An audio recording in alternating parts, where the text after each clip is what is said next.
Hi guys, and welcome back to a brand new episode of Anime Podcasters. I'm your host, Hotshot Ginger, and welcome back to another episode to tide you guys over in our off month. So, the theme for this one is gaming episode. You guys know me, you guys know I love games, that's kind of my whole thing. So, I thought it'd be fun to throw you guys a bit back into the past and show you our first ever gaming episode that me and Jaden did when I became co-host. Hope you enjoy.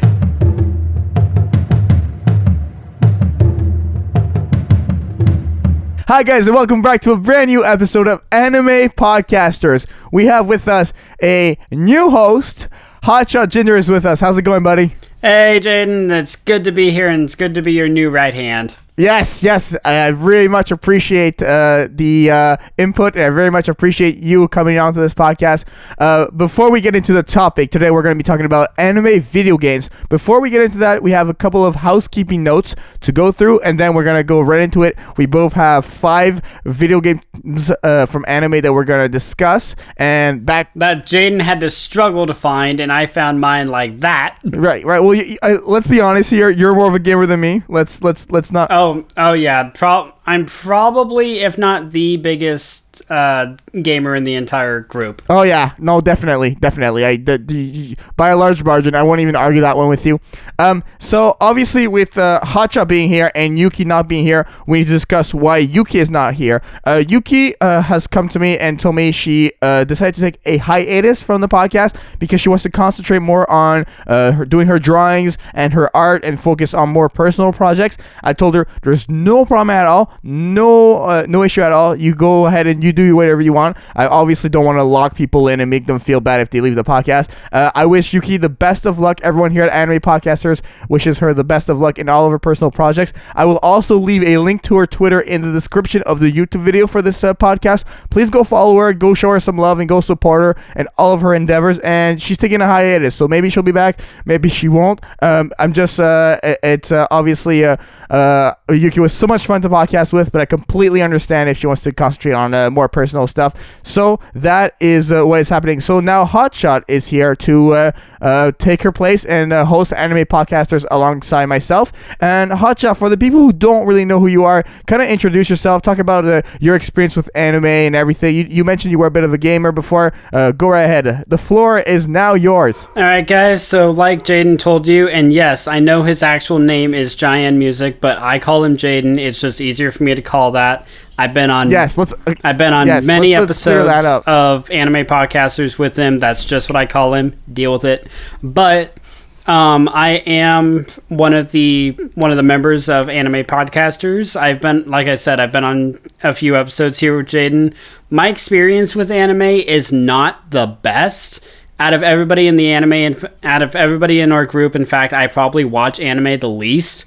But at the same time, I feel like that'll bring a new characteristic to the entire podcast as a whole. I'm more of a gamer, and I'm more of a comic type guy, so a lot of my humor is going to be based around all that. But going back and forth with Jaden, even though I may not know a whole lot more on anime like he does, it'll still be a lot of fun. We'll still learn each other. We'll still have a fight back and forth, like our infamous fight that I know Jaden knows what I'm hinting at here. But but with me hosting, I really hope you guys like it. I really hope you guys still listen to it and just enjoy us screaming incoherently at each other. So, with Hotshot bringing in this new perspective for the podcast, we obviously we're going to be remodeling a little bit what's happening here. And I also need to talk about the YouTube partner program changes, and it's kind of a whole big thing that's happening. This is the final housekeeping note, and I swear we're going to get to the topic after. So basically, I now need just more watch time on my channel. So I'm deciding to do Anime Podcasters twice a month now. That's what I'm going to be aiming for.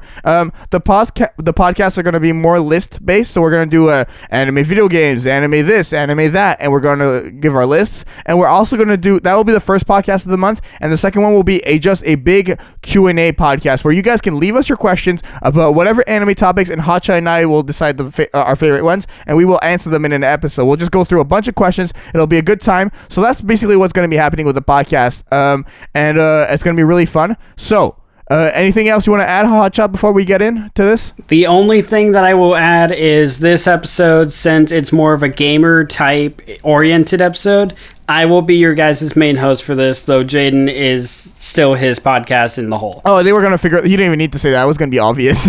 Yeah, well... Yeah, no, don't know right away. So, do you want to kick us off, or do you want me to start? I have my list. You have your list. Who wants to go first? Since you had such a hard time finding your list, I am curious to see what you found, so I want you to go ahead first. Okay, I will go with my first pick. Actually, before we go into our picks, I think it'd be interesting to talk about this. What went into making your list? Like, what did you put? What was in your mind as you were putting these video games together? For me, these were games I appreciated on a personal basis, games I found entertaining, and games. These are going to be mostly old school games, old console games. They're not going to be very much recent games. I only have like one recent game if I do decide to pick it out of the backup ones I have as well. And so that's what went into my list. So what went into you making your list? A lot of the same thing, where it's more of a personal experience. You were entertained, you had fun playing this game, but at the same time, for games that I picked that are actually based off of anime, I picked ones that are like true to the story or true to the characters at the very least. But there are some on my list that were games first and then made an anime. So any ones that have any ties connected to anime that I enjoyed are on my list. Gotcha. Very, very interesting. Okay, I'm going to start with mine. My first game is going to be Yu-Gi-Oh! GX Duel Academy on Game Boy Advanced. Yes, I'm going very much old school. This game came out in 2006. It is an amazing game. I absolutely loved it. Basically, the principle of this game here, what happens is you become a student at Duel Academy, and you get to make your own character, and then you venture through the days of Duel Academy. You build your own decks. This is like a monthly, yearly, there's like a calendar. The game goes all year round, so you can start in January, you can start in February, whatever. And there's all these events, there's all these characters, obviously Jaden, Cyrus, Chumley, all these classic characters from Yu-Gi-Oh! GX, and it's a very fun game. I really enjoyed it. I remember I actually ended up beating this game. This is a game that I beat, and I really much enjoyed it. What I enjoyed the most about it was how I customized my own decks, and I would always try to beat Zane Truesdale, who was like basically the top of Obelisk Blue. Like, if you beat him, like, that's a very big deal. And I really enjoyed this game. There were like, even like they had these monthly exams you had to take. Like, you had to learn like what's this card's a special effect, or what's this card, is this trap card a continuous one, or is it a quick trap card? Like, all these different things. And there was some strategy, there was a lot of stuff to it, and I really enjoyed this game. You even got, like, if you passed one exam, you would go from Slifer Red to Raw Yellow, and then Obelisk Blue, and if you failed, you became a student flunky. There was a rank as well, like you can become an elite duelist or a dropout or a flunky and stuff like that. It's really fun. It was a really fun game. So that's my first pick. Definitely the best pick so far. I don't know if I've played the video game version of that one. I mean, I've played one or two video game ports of Yu-Gi-Oh! And I actually love seeing the monsters come up and actually take down your opponent's life for you, because it's so much more satisfying. Yeah. But when I was a kid, I did play the actual card game a lot. Like, oh, the card game is amazing. Like, I actually had a god card, but which one? I actually had Slifer, Sky Dragon. You had Slifer? I had Slifer. You had Slifer. I don't know what happened to it. Like, you don't know what happened? Where's Slifer? It might have got lost when like in one of my childhood moves or something, but I don't have Slifer anymore, unfortunately. Slifer. No, I know, it makes me want to cry. I actually had 4 of the 5 pieces of Exodia too. Are you serious? Yeah. Okay, so this is just like a flash your deck podcast now. Let's just change the topic. Hey, I'll get to the topic. I'm just saying I had some cards. I didn't play the game a lot. I was more of a collector, but I have absolutely no cards anymore. Oh yeah, my cards. I was going to ask if you've ever actually played the card game, or if you just played that game. No, I played the card game. I was all about the card game. Okay, I just wanted to check on that because I wasn't sure myself. Yeah. But what do you think of that game? Like, the way I described it, does it sound entertaining? What do you think about it? It sounds entertaining because I actually really like Yu-Gi-Oh! Like I said, I love seeing the monsters come up. I love seeing their moves. And taking down your opponent's life points is so much satisfying. As opposed to, like, if you're playing with someone with a card game in person, You have like a 6-sided die, you get hit, and it just goes down to a 5. Just like, no, I want the numbers going down. It's so much more satisfying. Definitely. That's that game, like, just, it meant so much to me, and I spent so many hours playing it. I even downloaded a Game Boy emulator and re-downloaded the game and played it again and beat it twice. Actually, I beat it twice, guys. You beat that game twice? Twice. That takes, well, I'll be honest, that takes effort. Master Duelist over here, people. Yes, effort and passion, just like Rocket League. But the Yu-Gi-Oh version.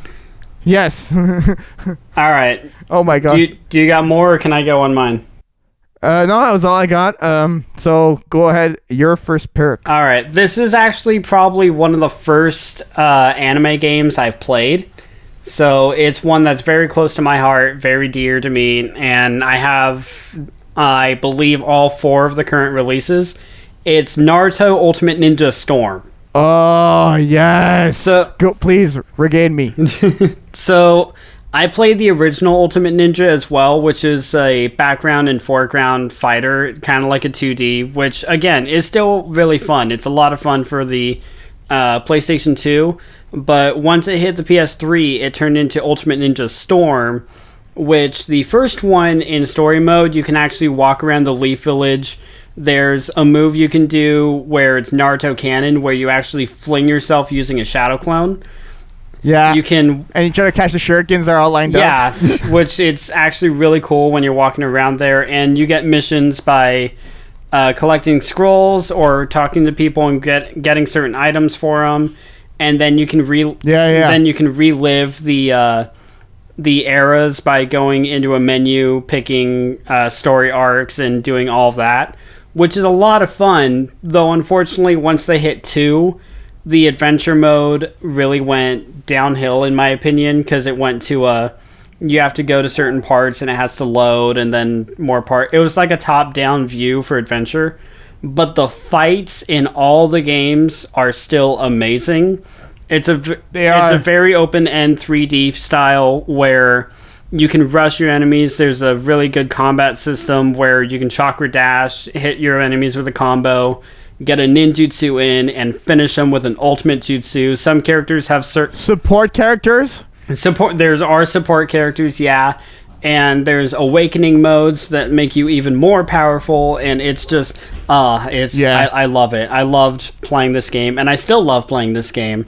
In fact, my favorite awakening mode. Oh, go ahead. No, finish your thought. I'll say if we ever get you over here or me over there or something, it's one of the games that you and I have to play together. Oh, definitely. My favorite awakening mode is the second stage Curse Mark of Sasuke. You can just spam fireballs, and it's just like I would do that. I would play that against my friends. It would be like, stop spamming those fireballs, and I'd be like, oh, what? Oh, more fireballs? Okay. Oh, you would get along so well with Church, because in the 4th one or 3rd one, you when you use Madara or Toby, I guess I should say, spoilers.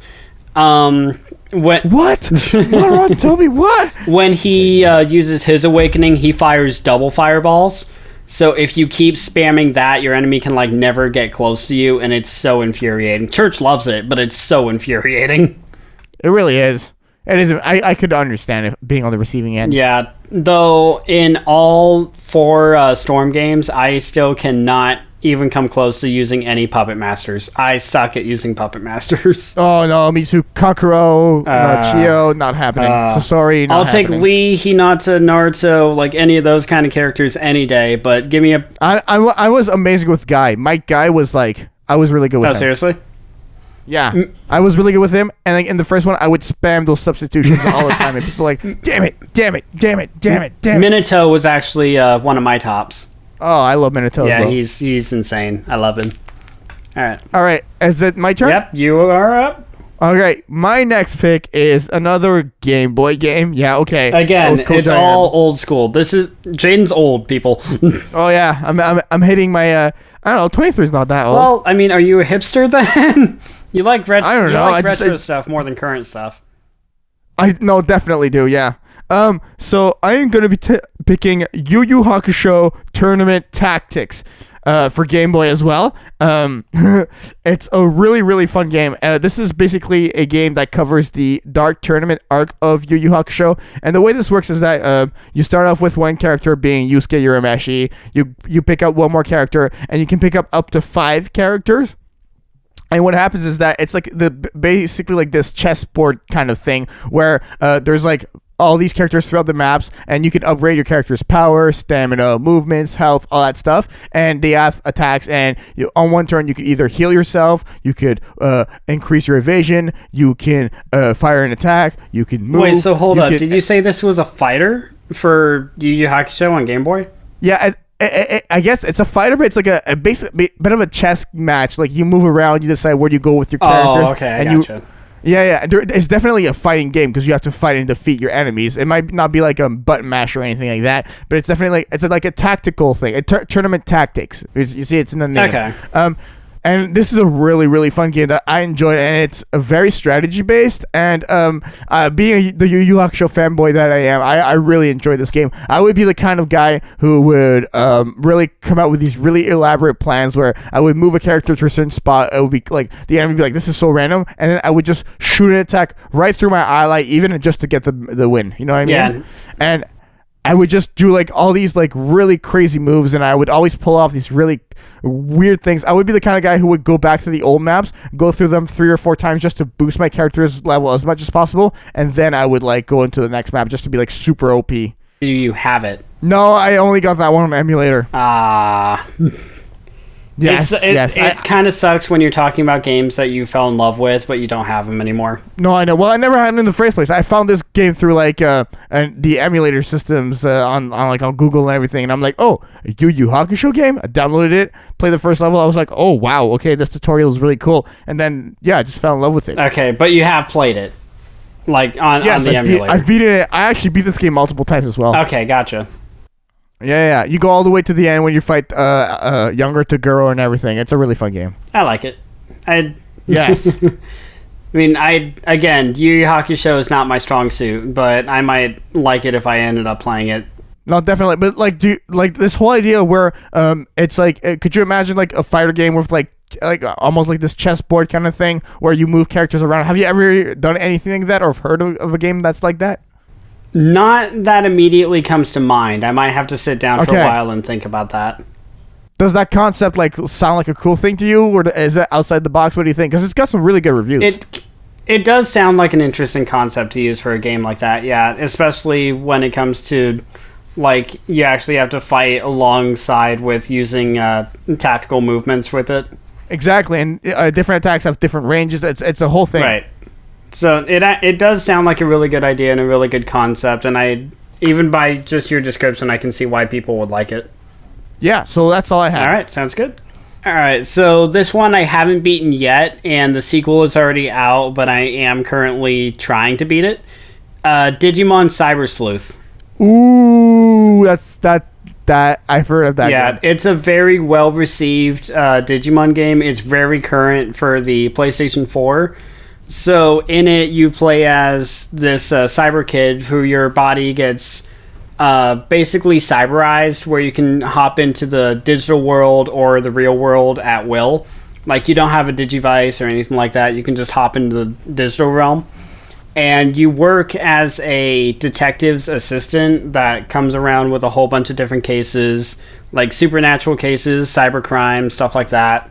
But a lot of it takes place in the digital world where there's a whole lot of Digimon. The story, for me at least, is one that kind of takes you have to sit down and actually understand all the phrases that they're saying. But okay. But the combat system, on the other hand, is something else entirely. Because when you go into battle, it's a lot like, dare I say it, Pokemon, where you... Oh no! They copied Pokemon! Okay. Where you go in with your Digimon, you beat down the enemies and upgrade your Digimon. Though, unlike Pokemon where they evolve naturally and just whenever they reach a certain level, you actually have to go into a lab, and each Digimon has a tree, or a Digitree, where you can actually choose the evolution from like 4 or 5 different options in some cases. and you level them up until they get to their Ultra evolution, and it's a lot of fun to have a lot of Digimon to work with, especially when it comes to you can pick to what they choose into, or you can pick to what they turn into. The story is intriguing, I will say, but when I go into anything Digimon related, I'm going for the Digimon. No, definitely. So if is it like a turn-based kind of thing with the battles? It is very heavily turn-based. Yeah, it's not like go in guns blazing and you come up. No button mashing. Yeah, no button mashing. It's an RPG turn-based. Does it have the? I remember the old school cast, the very first cast of Digimon. Is it those people, or is it like season, like I don't know what of Digimon? It's those people, like it's Agumon, Gabumon, Patamon, and it's also some newer types. Like I can't tell you the names off the top of my head, unfortunately. But a couple of them would be Renamon or Gabumon, or Gabumon's an older one. But there are over like 250 Digimon in there to use. Right, but do you have like the characters, like the humans, like Tai? Is Tai around? Or all the human characters are original characters for the game specifically. Oh, okay. Like gotcha. if Tai was in it, or Kairi, or any of them were in it, I'd probably just like stick with them. Like, okay, you guys know what you're doing. I'm staying here. Gotcha. All right. I'm going to try to get a better one going for my next pick, my third pick. Oh my god, we're already on round number 3? What is happening? We're already on 3. Okay. We're not interrupting each other as often as we usually do. That's what's wrong here. No. Oh, it's so wrong. A healthy conversation. What is this? All right. My next pick is going to be Dragon Ball Boo's Fury. Try to guess what console. Try to guess what console. Is it a Game Boy? It's either Game Boy or GameCube. You're such a good guesser. Oh my god.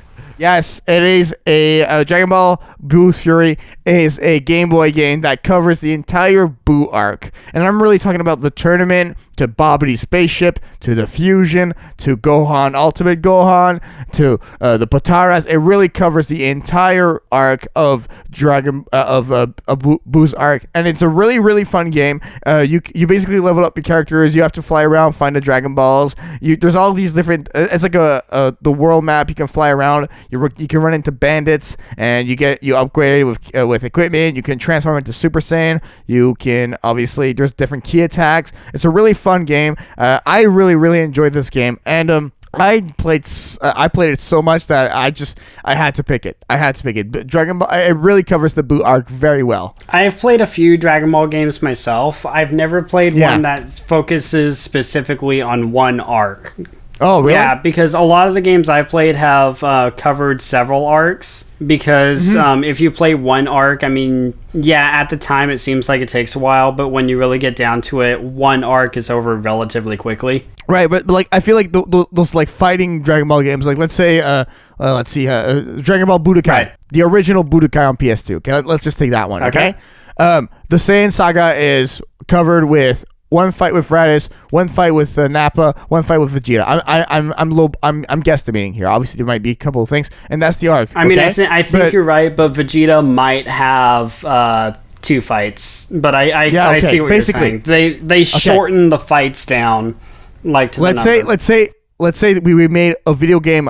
If we use the same structure as Boo's Fury, you would have at the very beginning where you have Gohan getting kidnapped. Okay, Gohan getting kidnapped would be a thing, and there would be a level about that. You would have a fight with Raditz. You would have a thing where a level where Piccolo trades Gohan. A level where Yamcha, Tien, Chiaotzu, Krillin, and Yajirobe are on the lookout. So it'd be a game where you literally go through every single interaction between characters and have a. You really go through all the steps. Okay. Yeah. You really go through all the steps, and it really that's why I said from the beginning it really covers the Boo arc, really in a very detailed manner. It's really good. I mean, you even fight Dabura. Like Dabura is like a character that you barely hear you think of when you think of the Boo arc, and he was like Bobby's like right hand man, you know. So it's a really good video game. It's a very, very good like Game Boy game. It's like people were like, oh, it's on the Game Boy. It's like, you know, it's not like on the PS4, this big powerful thing. But really, like if you think about it, these Game Boy games, they have a lot to it if you take the time to look at it. They're gems. They're really gems. Even old school games on PS2 are still kind of like, oh, they're not current and everything hates them. But then you port them onto the PS4 like exactly as they are, and they're probably some of the most downloaded games out there. Exactly. Yeah. So that basically covers that game. Was there anything you wanted to add to that? All I can add to that is I wish more Dragon Ball games did that style, to where you actually go through every single scenario and every single interaction, because that's the only way to get a size of the scope for the arc that they go through, instead of just paraphrasing it to where, like, okay, you're only fighting the very important people, and then it's just like, that's not at all what happened. And you remember, like, in Boo's arc, like, how well do you know the Boo saga from Dragon Ball? Relatively, but only if you're talking about Boo and not Babidi. No, okay, Boo, really Majin Buu, okay? When Majin Buu, like, basically wipes out Vegeta's self-destruction and all that stuff, and, like, basically everyone goes back to look at it like, oh my god, so much crap happened, right? You remember that? Yeah, that I do. Okay, and then they go, okay, we gotta find the Dragon Balls now, right? Yeah. They have, okay, well, there's literally, like, an arc in this Boo story game where you're Trunks and Goten, and you fly around to different maps, to different places, and you find Dragon Balls. There's even, like, Dragon Ball Gathering, which is, like, a key thing in Dragon Ball games. So it really covers the whole thing. I just wish that other Dragon Ball games did the same thing, because there's a lot of Dragon Ball games that I love that don't do that, unfortunately. Yeah, it sucks, but it is what it is. So yeah, that's my third pick. Yeah, it's kind of sad that we're already on number 3, huh? It's all good. All right, so my number 3 is gonna be a game that was turned into an anime, and this was before we even started this podcast. This was one that I told you that I really, really, really wanted to talk about, and which is, drum roll. That would be Hyperdimension Neptunia. Oh, I remember you mentioning this on another podcast. Yeah, go ahead. For our hero list. Hyperdimension Neptunia is another turn-based RPG, but I haven't beaten that many games in it. I think I've only beaten 2, and there's like 5 at least. So in Hyperdimension Neptunia, you mainly play as the protag of protags, Neptune, and her friends Noir, Vert, Blonde, and their sisters Nepgear, Ramen Ram, and Uni. So all these characters are called CPUs, and they live in a land called Game Industry. Honestly, if you picture a protagonist who mainly shoots out game references or blah blah blah, who shoots out game references and gamer puns and everything like that, basically just a total slacker, you'll get Neptune. But a really big part of it is the transformation into HDD form, to where the CPUs, if you can picture it, are mainly the Hokages of where they live. Right. I remember this. I remember this. Yeah. So Neptune would be the goddess of Planetune. Noir is the goddess of Last Station, a play on PlayStation. Vert would be the goddess of Leanbox, play on Xbox. And I already said Noir. And Blonde would be the CPU of Louis, which is, again, Wii. And basically, their cities are exactly what you'd expect. Noir's is PlayStation base, etc., etc. So the reason why I like it so much is because the characters are actually talking to each other in a lot of the game. Like, they're given a lot of character development in all 3 games. There's a lot of humor. There's a lot of fourth wall jokes. There's a lot of action. There's a lot of it's beautiful. Basically, is what I'm trying to get at. And the reason why I'm counting it towards the anime or towards anime game list is it was anime originated. Saying that it's an anime style, but it was eventually made into an anime called Hyperdimension Neptunia. Right. In comparison to Digimon and Naruto, where does this one rank for you? Where's this one ranked for, like, game or just universe? Your favorite games out of the 3 you picked so far. You picked Digimon, Cyber Sleuth, and Ultimate Ninja Storm. Is it above, below? Out of my favorites so far that I've given you, it's probably my top. Okay. Damn, okay. Yeah, it's a hard one to beat for me. Fair enough. Sorry for a cough. Is there anything else you wanted to add to that? I think it sounds like a very interesting game. I'll give my 2 cents here. A lot. Sounds like a lot of a lot of stuff in Neptunia you're going to have to play in order to understand, or at least see the anime to understand. But a lot of it is so worth it. Definitely. I'm just looking at the artwork here. I'm looking real quick. I'm getting a Final Fantasy vibe. How am I reading too much into it, or is that? What do you think of that? It's way more lighter tone than Final Fantasy. I will tell you that right now. Right. Okay. Fair enough. That's just looking at the artwork. I can understand why you say that though. Okay. All right, is it my turn? Yep. Fourth pick. Okay. I am moving from the Game Boy. I'm not going to go to the Game Boy. I might go back to the Game Boy for my last pick, but I am moving away from the Game Boy for this next pick. I am picking a Naruto game. Ooh, now you have my attention. I am picking Naruto Chronicles, the series.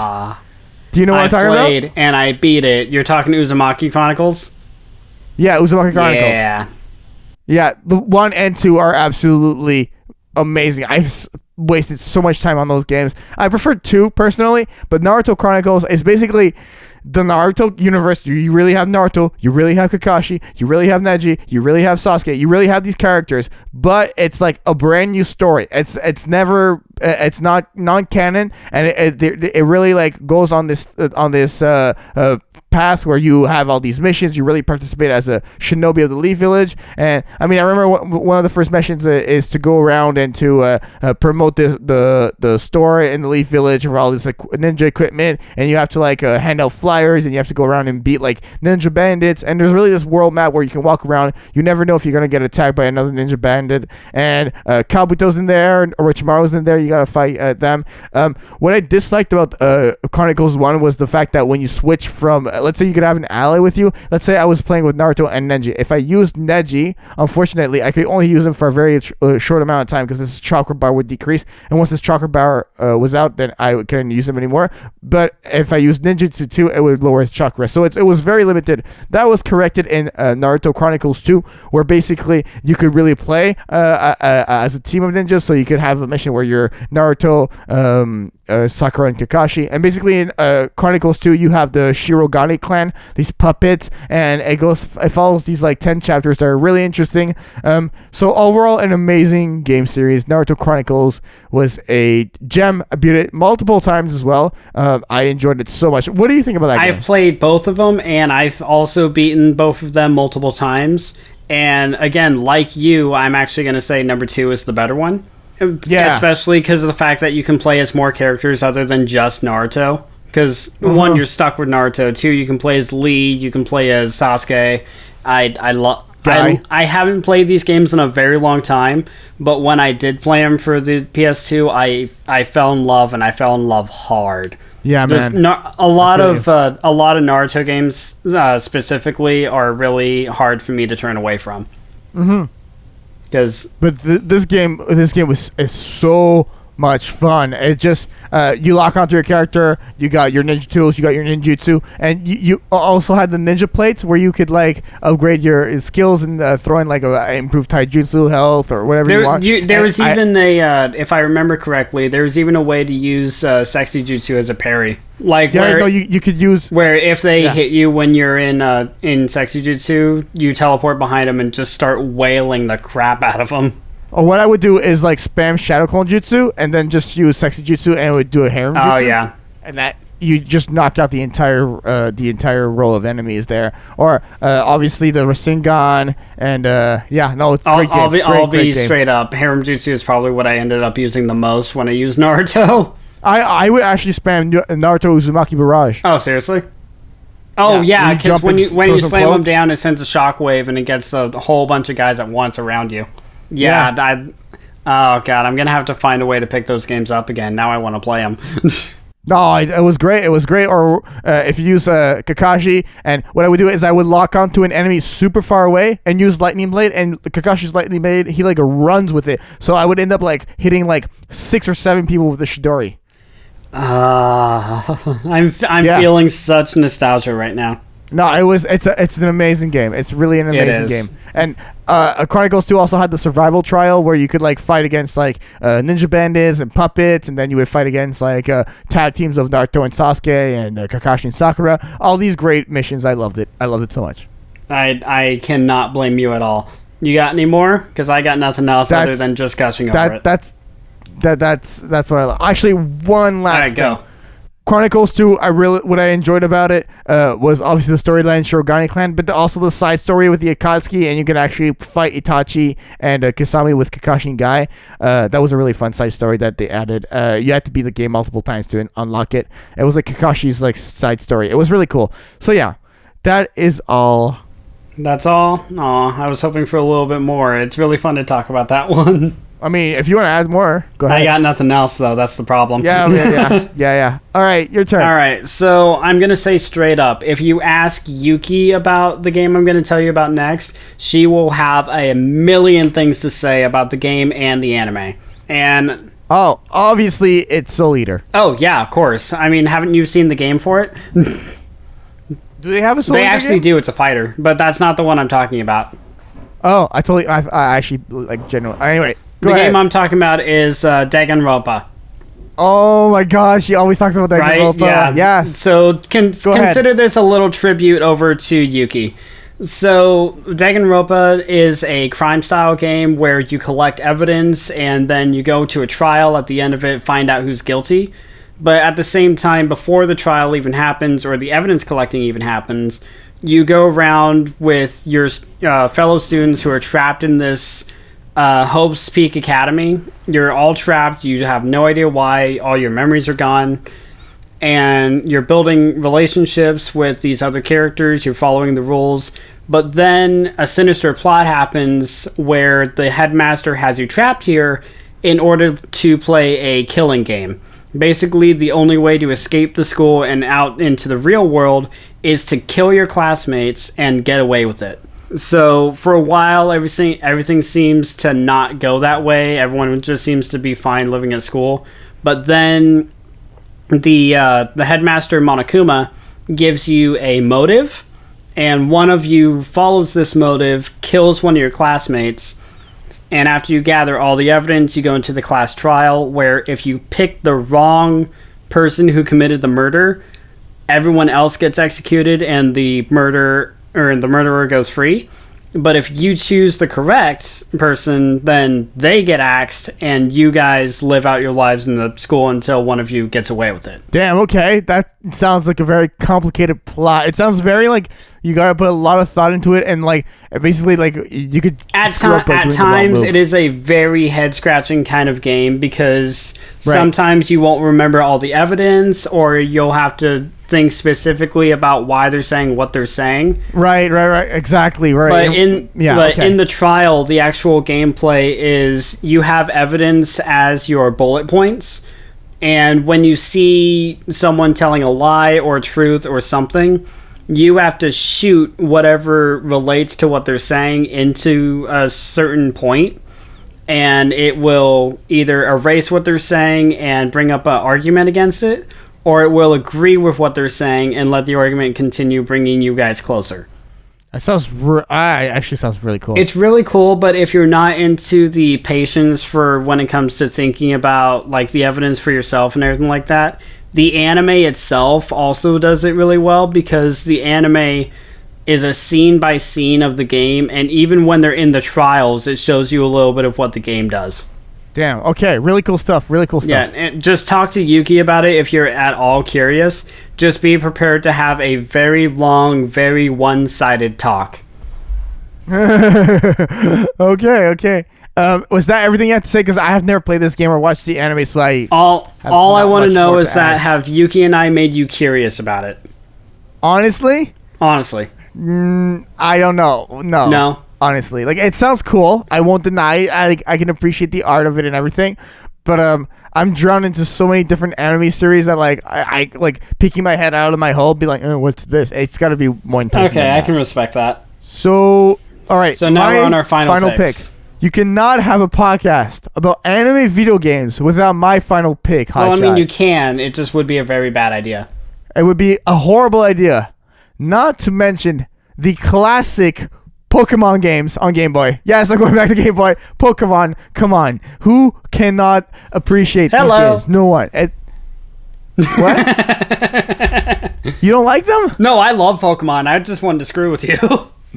Oh, gotcha. Right, fair shot. The one I specifically want to talk about is the first one I came across, and that's Pokemon Yellow. I absolutely love these games. Pokemon on Game Boy is so much fun. You build your own, you choose which Pokemon you go. It's a classic. You fight. You go against the different arenas, and you collect badges, the bikes. Who can forget the boat? Who can forget trying to wake up Snorlax? Who can forget trying to beat those final 4 Pokemon trainers? Who can forget surfing? Who can forget flying from map to map? Who can forget using a Master Ball to capture that favorite Pokemon of yours? Mine, what was it? It was the Lightning Bird. I forget the name of it off the top of my head. I had... I don't know. I can't. It was the bird. It had lightning. That's all I can recall. Was it black and yellow? It was yellow for sure. Okay, so it was probably Zapdos then.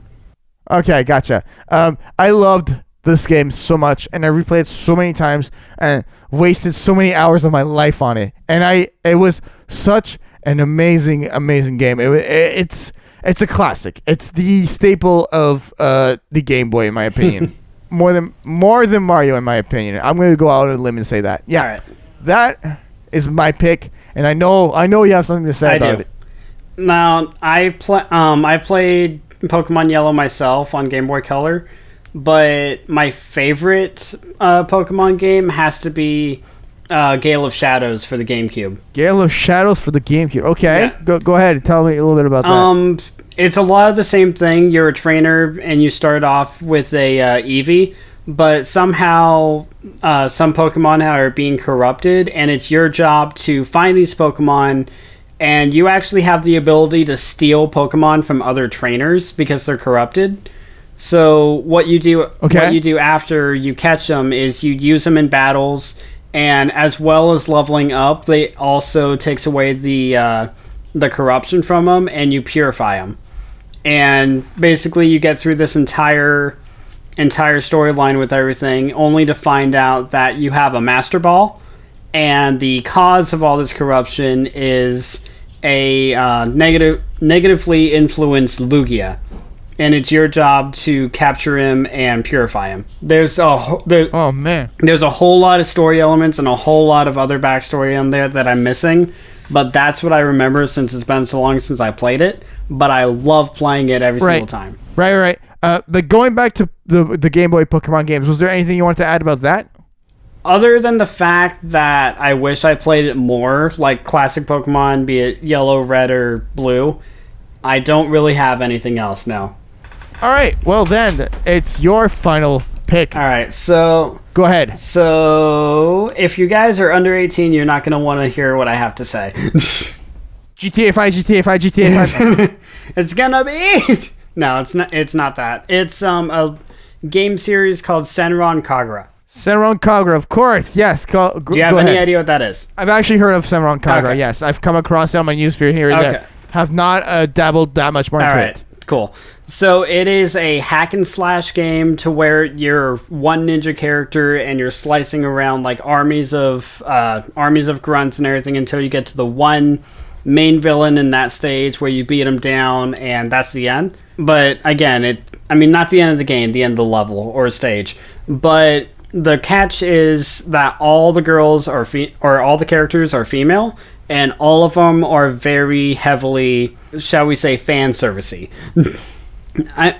And how fan servicey? Very fan servicey. You can never get them completely, shall we say, uncovered. But you can always go into the dressing room with them and change their appearance out a little bit, swap out. Okay, if you're 18, get out of the podcast right now. But you can swap their tops out, swap their bottoms, swap their hairstyles. You can basically customize them to how you want them to look. And then when you go through the missions on them, you have the ability to turn into Shinobi mode, which gives you access to your ninja moves and your ninja abilities. But is that their Ninja Awakening? No, I'm kidding. But main heavy point of the series is the more damage your character or the enemies take, your clothes get more tattered. And if you get tattered enough, it will eventually get to the point to where sparkling balls of light are covering their areas. So, you never see like anything that's too like, okay, yeah, definitely only 18 and up seeing, but it does get heavily to that point, and it's heavily sexualized, and I love it. I will say that right now. I don't care. Oh, you're allowed to each their own, man. And on top of that, there's their latest installment is called Peach Beat Splash, and it is still a hack and slash style, but it's a third-person shooter to where you guys, the girls are taking place in this water gun tournament, and basically you have to take down the entire team using spray guns. So, I mean, use your imagination on that one. Wow, yeah, man.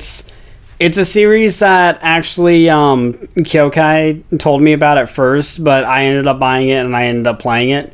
And all the characters and the fighting style of it and Peach Beat Splash, I just fell in love with. I love Senran. For more reasons than the obvious. I mean, come on, people. Yeah, okay. I mean, that concludes it. That concludes our list. So let us know in the comments who had the best list. Let me remind you of my list. I had Naruto Chronicles, Dragon Ball Buusuri, Yu Yu Hakusho Tournament Tactics, Pokemon Yellow, and Yu-Gi-Oh! GX Duel Academy. What did you have? And to remind you guys of my list, I believe I had Digimon... Naruto Ultimate Ninja, thank you. I was actually stuck. Naruto Ultimate Ninja, Digimon Cyber Sleuth, poop. Danganronpa, Hyperdimension Neptunia, and Senran Kagura series. That's the list. So let us know in the comments who had the better list. And also, guys, since we're going to do multiple podcasts a month now, feel free to leave us questions anytime on YouTube on the podcast. That was actually one of my favorite. Or you can tweet them at me. That was actually one of my favorite episodes that Jaden never did. It was his Q&A special that he did with Yuki in church. Yeah. It was really fun. It was really, really fun. We're going to do more of those. Like, I'm just going to get like 20, 30 questions, and we're just going to blow through them, and just like, you can really go get into some weird topics, and it's going to be great. Yeah, it'll be a lot of fun. Everything's a lot of fun when we record together. Yes, definitely. Okay, so that basically concludes the actually, podcast. I also want to take a moment. Yeah, go ahead. Yeah. Sorry. No, you go ahead. I actually had one thing to say to you guys real quick. I know this is Jaden's channel, and I know this is his podcast, but please, I know I'm one of the new hosts here, so please just comment and let me know how I did, or if you guys like me at all. I know I'm just a dork with just a dorky laugh and dorky opinions, but please, if you guys like me, or even if you don't, just let both of us know, please. You did good, man. You did good. All right, go ahead. All right. Yeah. So definitely, that concludes the podcast. So I'm gonna let Hotshot plug everything he wants to, his Twitter, his YouTube, his whatever you want to plug. Go right ahead, Hotshot. All right. So Hotshot Ginger here. My YouTube channel is Hotshot Ginger, and I'm also on Twitter at Caution Ginger. That's a little bit confusing, I know. But we also have a second YouTube channel called Cloud9 Podcast, where it's my podcast. I'm the permanent host on that one. We don't have a permanent set in stone topic like we do here that we talk about all the way through. It's like nerdy topics, whatever we feel like. Whatever we feel like. It's a freestyle podcast. So if you guys like our voices or just like us bantering off each other, go ahead and check us out. We only got the one out for now, but we will be getting more out for you. So that's everything you need to go check out. And on my end, I want to take a moment before I plug anything and thank everyone who's helping me with increasing my watch time, and everyone checking out all my videos and all my music and everything to help me stay in the YouTube Partner Program. I really, really, really can't believe how many people are coming out to help. It's insane. I never thought like so many people would be tweeting at me, oh, we're going to do this. Everybody on Discord, thank you so much. I seriously appreciate all of you guys. It's overwhelmingly amazing. So for myself, you can obviously follow my Twitter. It's at JAINmusic. Facebook.com/JAINmusic is my page. Subscribe to the channel and make sure to subscribe to the podcast on iTunes, and follow my SoundCloud for the SoundCloud version. So SoundCloud.com/JAINmusic. And finally, most importantly, all of the artwork for Anime Podcasters is provided by GoProKyo. So please go follow him on Twitter at GoProKyo. He's super, super nice, super easy to talk to. He does amazing artwork, and his rates are ridiculously cheap, which I still can't believe. Like, he's a really good resource. You should really, if you have any sort of animation, anything you need for your visual projects, go hit him up. He's very much available, and he's a great artist. So that's going to be everything for the podcast. Any final thoughts, Hotshot? Love me. no, thank you guys so much, guys. Thanks a lot. Good. Yeah, for sure. All right, so thank you guys so much, and we will see you in the next episode of Anime Podcasters. Later. Peace out.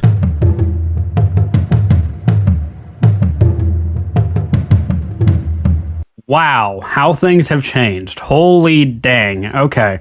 Well, if we're talking about games, it would feel wrong to not discuss Pokemon, one of the world's biggest, not just game franchises, but franchises in existence. And I know it's one of my personal favorites. So here's me and Jaden discussing Pokemon games.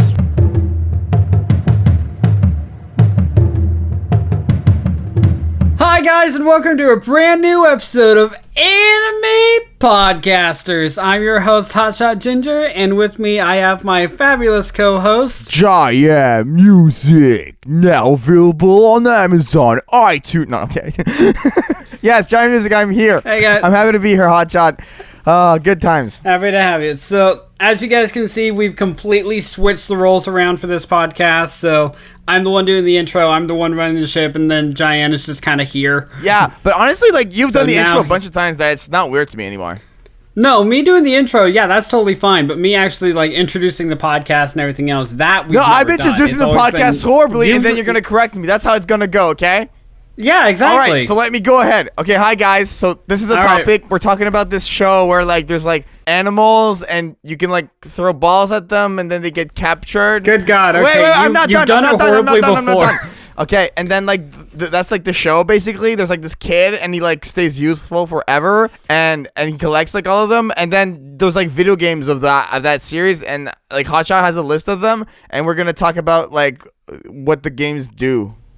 And the title of the show is Digimon Digital Monsters. Digimons are the champions. Okay, Hotshot, save the same show. Save the podcast. Go ahead. All right, the actual topic is top 5 Hotshot anime games again, but it's specifically Pokemon games. Edition. Pokemon Edition. I'm so hyped up for this. Actually, I'm kind of excited to do like other like Hotshot video games, Pokemon Edition, Digimon Edition, like other just anime. Yeah, I mean you're a gamer. This is like your sweat, blood, tears, and love. Yeah, this is just what I do. Like you sit on the computer and just watch the screen. I sit on the computer. I make magic happen. I hear bias in your voice. There's complete bias in my voice. All right. So, let's. I mean, how are you doing? Good, Hotshot. I'm doing good. I just turned 25. Birthday was really fun. Happy birthday. Happy birthday. Thank you. And you're doing well yourself? Yeah, but let's save that for after the podcast. Yeah, really quickly. I just wanted to catch up with you. Yeah, no, I'm doing good. Me and Kyo are still trying to get living expenses things figured out. So we just have a lot on our plate that we're dealing with. Yeah, no, I get it. All right. Go ahead, Hotshot. Take it away with your first game. All right, guys. So these are going to be in no specific order, but it is going to be my top 5 Pokemon games. So in order to start us off here, I'm going to go ahead and start with one that I thought Jaden would know, like not inside now, but at least know of. And that's going to be Pokemon Snap on the Nintendo 64. Now, Jaden, do you have any idea what this is at all? Honestly, I have a very brief idea of what Pokemon Snap is. From what I... All right, hit me with what you think. What I gathered, it looks like it's more of a 2D thing is what I'm seeing here. It looks more simplified than these other games we're gonna get into. And then it's a shooter or something, basically? Okay, so kinda, but it's a different kind of shooter, and it's not really 2D. So what it is you play as this kid named Snap, like your name is actually Snap, and what you are is a photographer. So you're actually there to take pictures of wild Pokemon. So you don't have any control of the movement. You're on a cart that's on a set track going around different areas of the island. And as you come across the Pokemon like just in sight, you take pictures of them and try to get the best picture of each Pokemon. So like there's Pikachu, there's Meowth, there's Squirtle, Charmander, Snorlax. Like there's a whole bunch of different Pokemon that you actually take pictures of. And there's also secret Pokemon in there. Like if you knock a Charmeleon into a volcano, he becomes a Charizard and it reveals a really good shot. There's also like Articuno and Mewtwo are also in there. It's just really, really cool. It's not like that you're battling other Pokemon or anything. You're just there taking pictures of these Pokemon. That's really cool. So basically it's like Instagram for Pokemon? I mean, you're not 100% wrong, but Instagram, you take pictures of yourself. This is just a photographer taking pictures of wildlife. This game looks older than the other ones we're going to be talking about. When did this... It is, because this one came out on, I'm not sure the date, but this one is on the Nintendo 64. So this was like Mario 64 era. Oh man, it was released 2000s in 1999. And it's single player. It is single player, yeah. There's no multiplayer in this, because, I mean, it's hard to make a multiplayer out of taking pictures of Pokemon. I just want to say a little thing really quickly. Like, earlier when I was talking with you, like, oh, send me the games we're going to be talking about. And then you didn't. And then you sent the word Snap, so I thought you were like, oh, Snap, I forgot. And then these were the other games. I didn't realize that Snap was the actual game. So, okay, well, I think it's a cool concept, though. I think it's really fun that, like, you just take pictures of these Pokemon. You collect them, and it's pretty simple, pretty inoffensive, nothing too complex. So, you know, if you don't like convoluted games, I feel like this is right up the alley. Yeah, Snap is... Funny enough, he is an actual canon character in the show later on. Like, there is actually a trainer who takes pictures of Pokemon. So I just thought that was kind of an addition. And I'm just going to say this now. I meant to say this at the start, but I'm going to say it now. I like anime that start, or I like knowing the origins of them. So, like, if they started as an anime, or if they started as a game, or anything like that, I like knowing where they start. And Pokemon actually started as a game before it got the anime adaptation. So there's more life, I feel like, in the actual games. I understand what you're saying. I feel like when you like compare like the two pieces of media, it's important to like, you know, I like there's connections between the two where obviously like it's from the same name, Pokemon, but if you have canon characters that find themselves in the series, like it's a good way to promote the game can promote the series. So I just overall I really like this like simple game. This is like a fun thing that I could probably get into personally. Yeah, which I mean, basically Jaden doesn't get into anything unless it's anime. So if I don't talk about a game that isn't anime, he's not going to get into it. I'm not going to get Jaden to play Arkham Knight. Asking you to play Fortnite earlier and you didn't want to, and that's not anime. Yeah, but I'm talking games. Okay, what's your next pick? All right, going up next, this is another Nintendo 64 era, and this is one that I played a little bit growing up, but I've played a lot more recently, and when I say recently, I mean like in the past month or so, and that's Pokemon Stadium 1 and 2, and I'm including both of them because they're essentially the same game. 2 just has more Pokemon in it. Okay, I see. Okay, I actually know this game, and I have played this game. I'm looking back at it. I have. It's the versus one where you like just have you're in a stadium and you're playing against different Pokemon trainers, and you have your own Pokemons, right? Yeah. Right. So there's no training. There's no gym battles. There's no any of that. It's just getting in and doing Pokemon battles just to do Pokemon battles. It's the first battles, 151, and it's turn-based. It's that one, right? Okay, I played this. I love this game. Hotshot, good pick. Good pick. Thank you. Then tell me what you remember about it. I just remember selecting the attacks and just Blastoise. Blastoise was the best in this game. I love attacking with Blastoise. It was so just, you know, when he does an attack and then the animation comes in and just a water blast at the opponent and you're like, you see that health bar go down and then your friend gets pissed at you and you smirk at him and then it's his turn and he has a fire-based Pokemon because he's an idiot. And then I fire more water at him and then I win. And it's the best. That's what I remember. That was very personal. Really? Because I KO'd Blastoise in one hit with Pikachu. Okay, I hate you. And I also use Zapdos on Blastoise. Yeah, but you're using lightning based. Obviously, it's gonna like it's Hotshot. Like, come on, like you're burning you're burning wood with fire, and you're like impressed by it. Of course, like lightning based Pokemon are gonna be better than water based Pokemon. It's just okay. Articuno. Okay, I hate you. Stop. I have legendary birds on my side. Whatever. So, what's so good about this game and like overall for you? What was the big draw about it? Overall, it's the only Pokemon game that I've played at least that you can actually just focus on couch versus like just local co-op play. Just being able to plug it in with a friend of yours, just whoever happens to be around at the time, and you guys just play Pokemon together. That's honestly a massive draw for me for a lot of games, really, is just having the freedom to just play with whoever's in the room with you. Unlike all the games that we have now, which is just strictly online, like Fortnite. Like, you have to be online in order to play them, or have to be online in order to play them with other players, which I get the draw. I really do. It's just, there's a certain pleasing aesthetic to being able to play with, like, just inviting a couple friends over, getting some snacks together, and just having a good time playing the same game. It's giving me like a Mario Kart Super Smash Bros. Feeling, like one of those kind of nights you would break out this game too. Yeah, and I mean, there's nothing really wrong with that in my eyes. Like, I prefer doing that as opposed to online. And don't get me wrong, in the single player for Stadium, I never really got into all that much because I don't know if there actually is a story, if you just get in to practice battles or anything like that. I mainly just played the versus mode. Right. It's still like fun to me because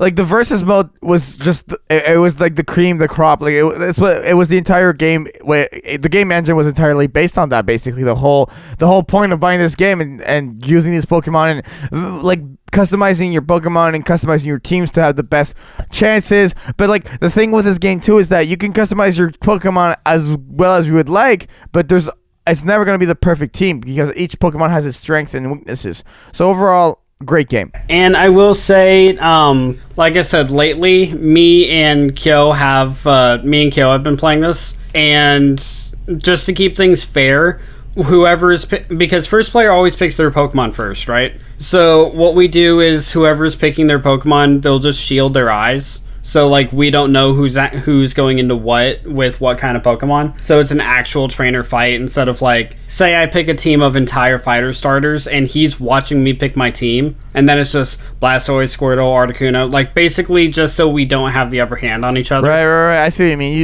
You balance it out that way. Yeah, we try to keep it fair. Then of course, like if I'm just feeling like a jerk, I'll just peek on it anyway. Porkyo. All right, you ready for the next one? That's all I had on this game, but just final thoughts. Like, I feel like this one was like the next step up from like the Pokemon Yellow, Pokemon Red, Pokemon Green. Like, this was the next like good thing in Pokemon gaming, in my opinion, in that era. Like, yeah, because it's an actual just versus fight, right? Exactly. Like, it's just. I mean, that's the pleasing thing I get from it. It's just you can get in, pick your team. That's it. That's all you need to do. No training, no experience, no nothing. Just get in and fight. Keeping it simple. Speaking of getting in there and fight, so this next one is a little bit weird in my opinion. But it's still top 5 worthy. It's still top 5 worthy, yeah. But at the same time, it's top 5 worthy because it's different. Right. But it's still so weird. And we're talking about... So, I'm talking about Pokken Tournament. Now, Jaden, have you even heard of this one? This one is a complete mystery to me, honestly. So, this one came out with the Nintendo Switch. I already don't like it. What? I don't like the Switch. What? You don't like the Switch?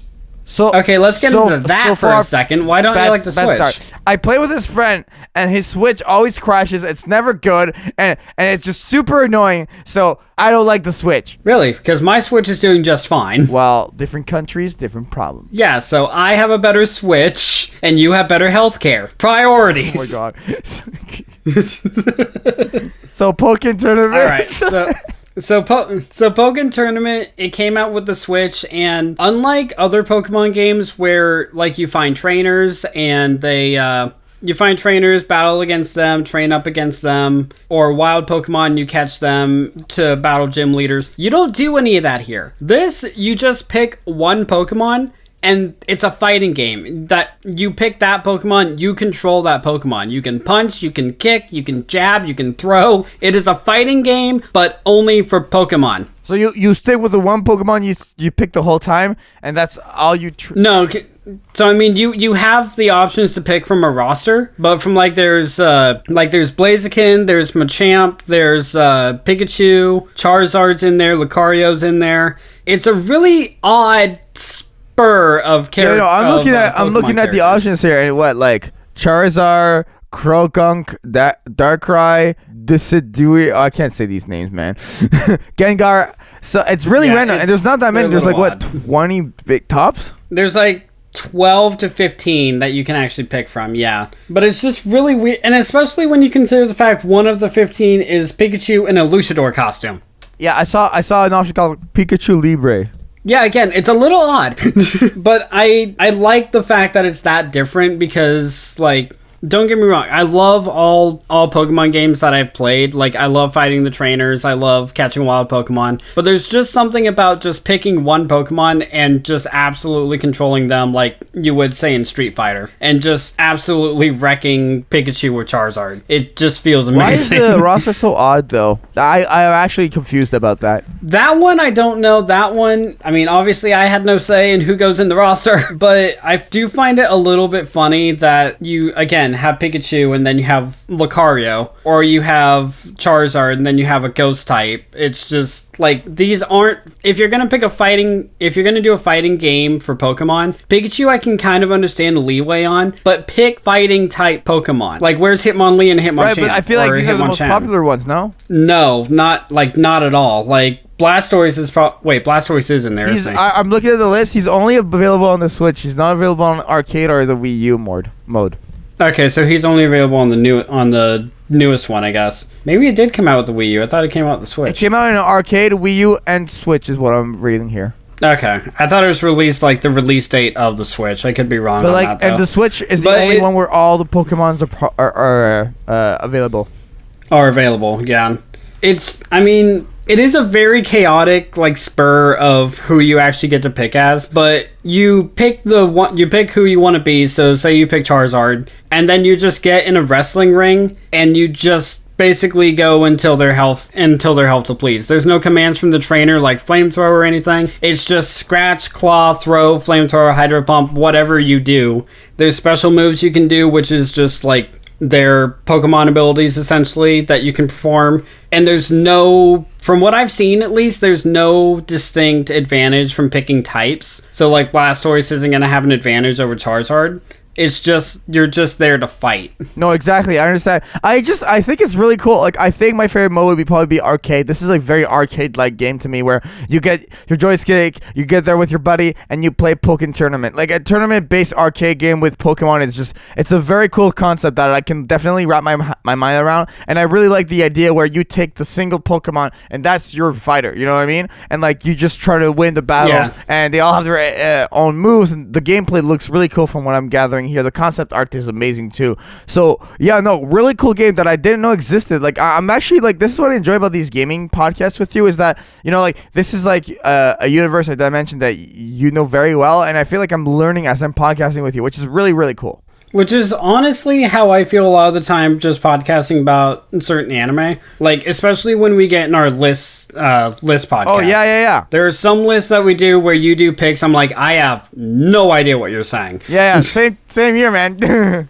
No, I'm aware. But, I mean, that's just why we do what we do. Like, I say something I interest. If it piques your interest, you check it out. And vice versa. Exactly. And if it's just like, that sounds lame, just stay away. Pikachu exactly, by the way. See? There you go. I think it's a rodent. Oh! No, I'm kidding. He actually is an electric mouse. All right, so you ready for the next one? You are. Oh my god, we're blowing through these way too fast. We are actually blowing through these way too fast. Maybe you should have thought more about, like, me just having a my pick. All right, I will bring up some things if we have free time after. Okay? We'll see, because we still have two more to go. Good. We don't know how those conversations are going to go. So, all right. Oh, man. Can we go? Can I pick the next one, though? Can I pick the next one? Because I really want to talk about this next one, because I know what one you want to say. I want to save that one for last, because that's my favorite Pokemon You know which one I want to pick? I know what one you want to pick. Pick it, and then we'll see if it's that one. The one that isn't Let's Go Eevee. See, yeah, I want to save that one for last, because that's my favorite Pokemon game. No, I'm kidding. All right, so since you don't know the name of the other one, but you know the name of the one that one wasn't, now we're going to talk about Let's Go Eevee. Hotshot. So this is the latest installment of the Pokemon franchise that came out with Let's Go Pikachu. I personally got the Let's Go Eevee because I like Eevee more than Pikachu, and it combines all aspects of previous Pokemon games. Like, you fight trainers, basically they catch you in a line of sight, you have to battle them, you have no say, they just see you, walk up to you, demand a fight, You have no say in the matter. It makes me uncomfortable sometimes. It really does, though, especially when, like, there's this just very old man who just spots you, like, all you're wanting to do is hunt down a Rattata, and this guy just sees you from across the way walking over, says something random about his grandson, and then all of a sudden you're fighting him. It's just like... all the time, looking in the same tunnel vision, and if you cross this person's path, it walks straight to you. You're frozen, and then you just have to fight. You can't move. I mean, at the same time, that's like the only way to get like trainer experience is to just battle. But at the same time, it's just like, guys, I just want to chase my Meowth. I don't want to fight you right now. I could. It just like I'd just be slightly annoyed all the time. Just fine, let's just do this. But yes.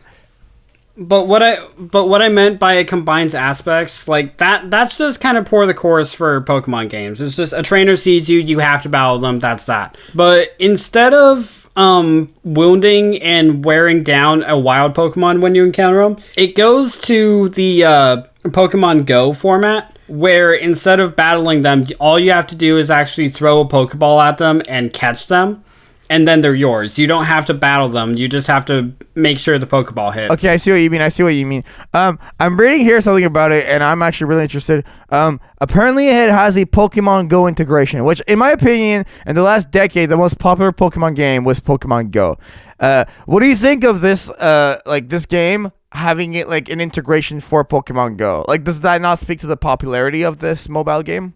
I mean, it speaks to the popularity. I mean, the name of the game is Let's Go Eevee instead of Pokemon Go. I mean, Go is in the title. Right, so they're really trying to keep going with this. So, I mean, what they do is after you reach a certain point in the game, you can go to a Pokemon park, and you can link your Pokemon Go account to the park, and you can actually have your Pokemon that you've caught from Pokemon Go in the park that you can actually swap out with your party. That's actually super cool. So, like, if I caught a Raichu and I haven't encountered a Raichu yet, I can go into the park, download my Raichu onto Let's Go, and then I can actually battle with him. Oh my god.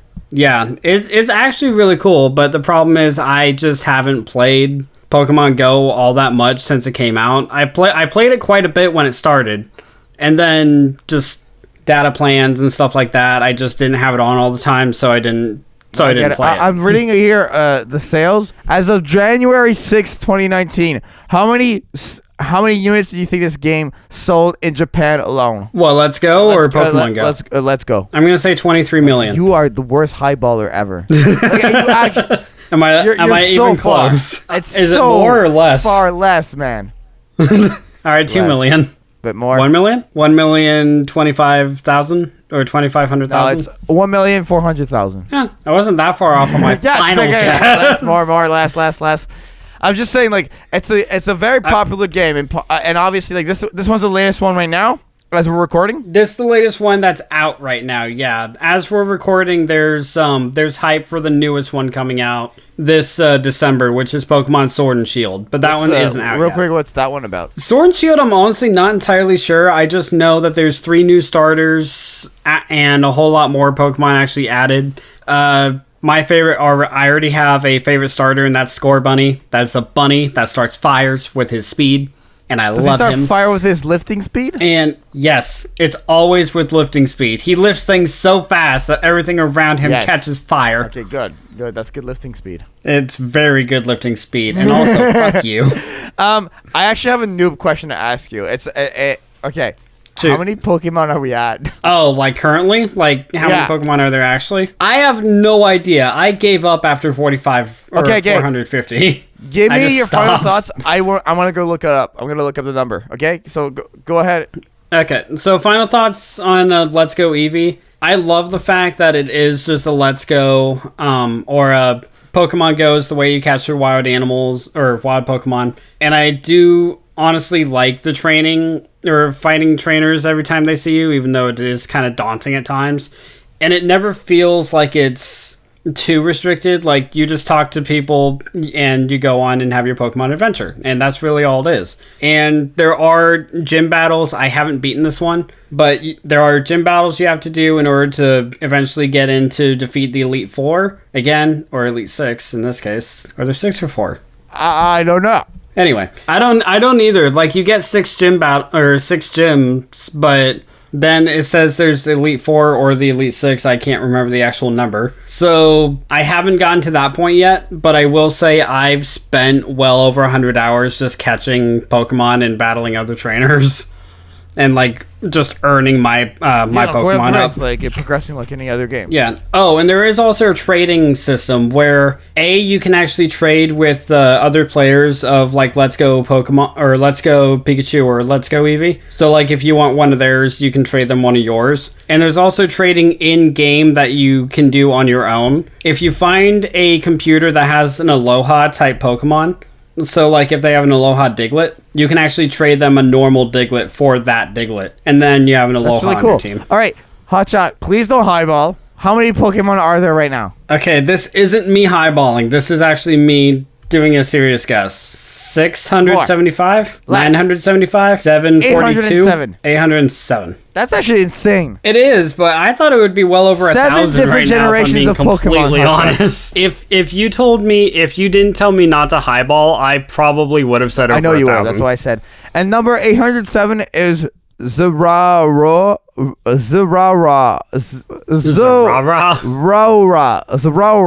See, this is why I gave up after, like, the 3rd generation. An electric type mythical Pokemon. Oh, so he doesn't even exist. None of these exist. They're not real. I don't know about you, but I have a Pikachu running in a hamster wheel right now. Fake news. That would be amazing, though. Just a Pikachu running in a little hamster wheel and sparks just, like, slowly start generating. That's actually what powers your house. Okay. I actually have a topic I want to get to after your last pick, so you can go ahead with your final pick. Hotshot's number 1 game, maybe not. This one actually is my favorite Pokemon game, and that's why I did save this one for last. The other ones don't really have an order, but this one is my favorite Pokemon game that I've played. Digimon what? I'm gonna hurt you. Pokemon Gale of Darkness XD. That is actually the title. There's actually an XD on it. Which is an emoji I sent to all my friends. But anyways, what's this game about? Because it looks really cool. You said you knew this one. I knew this one a little bit. What I remember about it is we talked about it on the Cloud9 podcast, the final episode with oh my god, Retro. Thank you. With Retro. You're actually 100% right. We have talked about this one before. But Gale of Darkness, so what it is, you're a trainer who starts off with an Eevee, and somehow there's this legendary Pokemon that's starting to, like, corrupt the hearts of other Pokemon. So in order to actually correct this, you have to battle trainers who have corrupted Pokemon, and then you just take their Pokemon. So, like, at the end of it, you actually throw a Pokeball at them like you would any other Pokemon. And you catch them, you steal them, and then the more you work with them, instead of getting XP, the darkness in their heart slowly decreases until they're restored. This is very similar to the latest, the newest Pokemon film that came out in theaters. Which one was that? Pokemon Detective. Pikachu Detective. Oh, okay. Yeah. Detective Pikachu, you mean. I wanted to see it, but I never did. I never made the time, and now it's gone. That's what I wanted to talk about afterwards.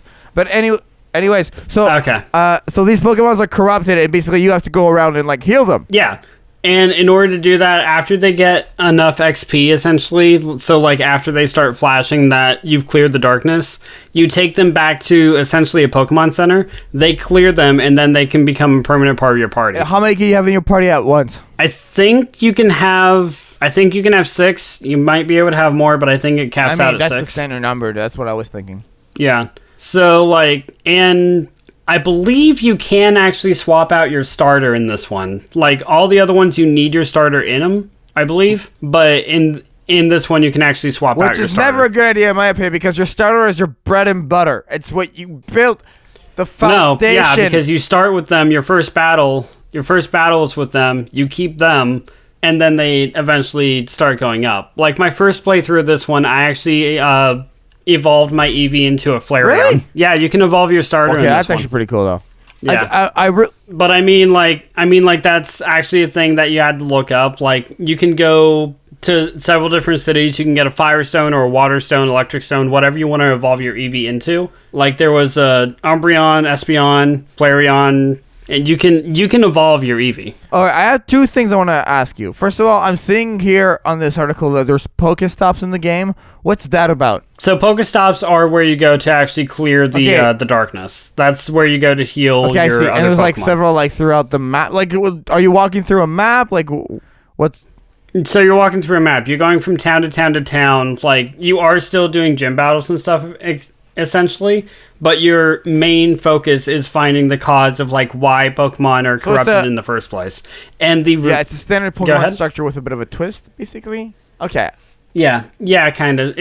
You're not there to just do gym battles. You're there to find the cause of like why this is happening. And the final stretch of battles, oh, I love it, because you fight all the legendary birds. You fight Zapdos, Articuno, Moltres, and Lugia. Lugia is actually the one causing it. He's been corrupted. You actually have a Master Ball that you can use at any time, and it's honestly best to use it on him, because you don't have to fight him at all. You don't have to do anything. Just throw the Master Ball at Lugia. You caught him. Game win. Really? And now you actually have to work to clear Lugia. This is one thing I want to bring up. I'm reading here that there was a lot of mixed reviews for this games. Like, IGN left it a 6.8 out of 10. 3 out of 5 stars for GameSpot. Game Informer, 58%. It's your favorite game, and these companies are saying it's not that great. Obviously, you have your opinion. They have their own opinion. But why do you think this game, that your favorite game, has had mixed reviews from different reputable sources? In my opinion, I think a lot of it does have to do with like how not like other Pokemon games it is. Like how you can steal Pokemon from other trainers, or it's not focused on gym battles, it's focused on like detective style story.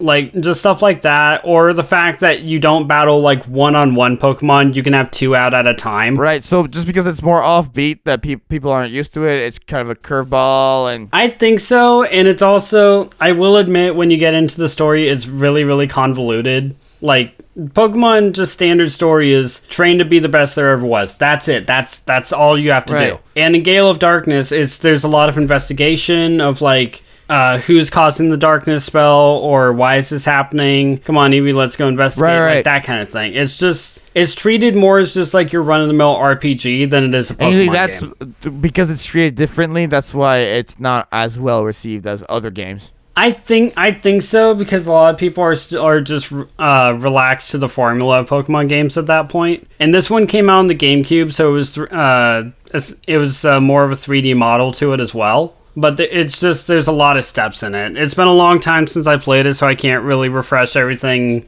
to the best. But from what I remember, it is a lot different than just, like, say, Pokemon Blue or Pokemon Diamond. Fair enough across the board here. What do you think could have made this game better is what I wanted to know.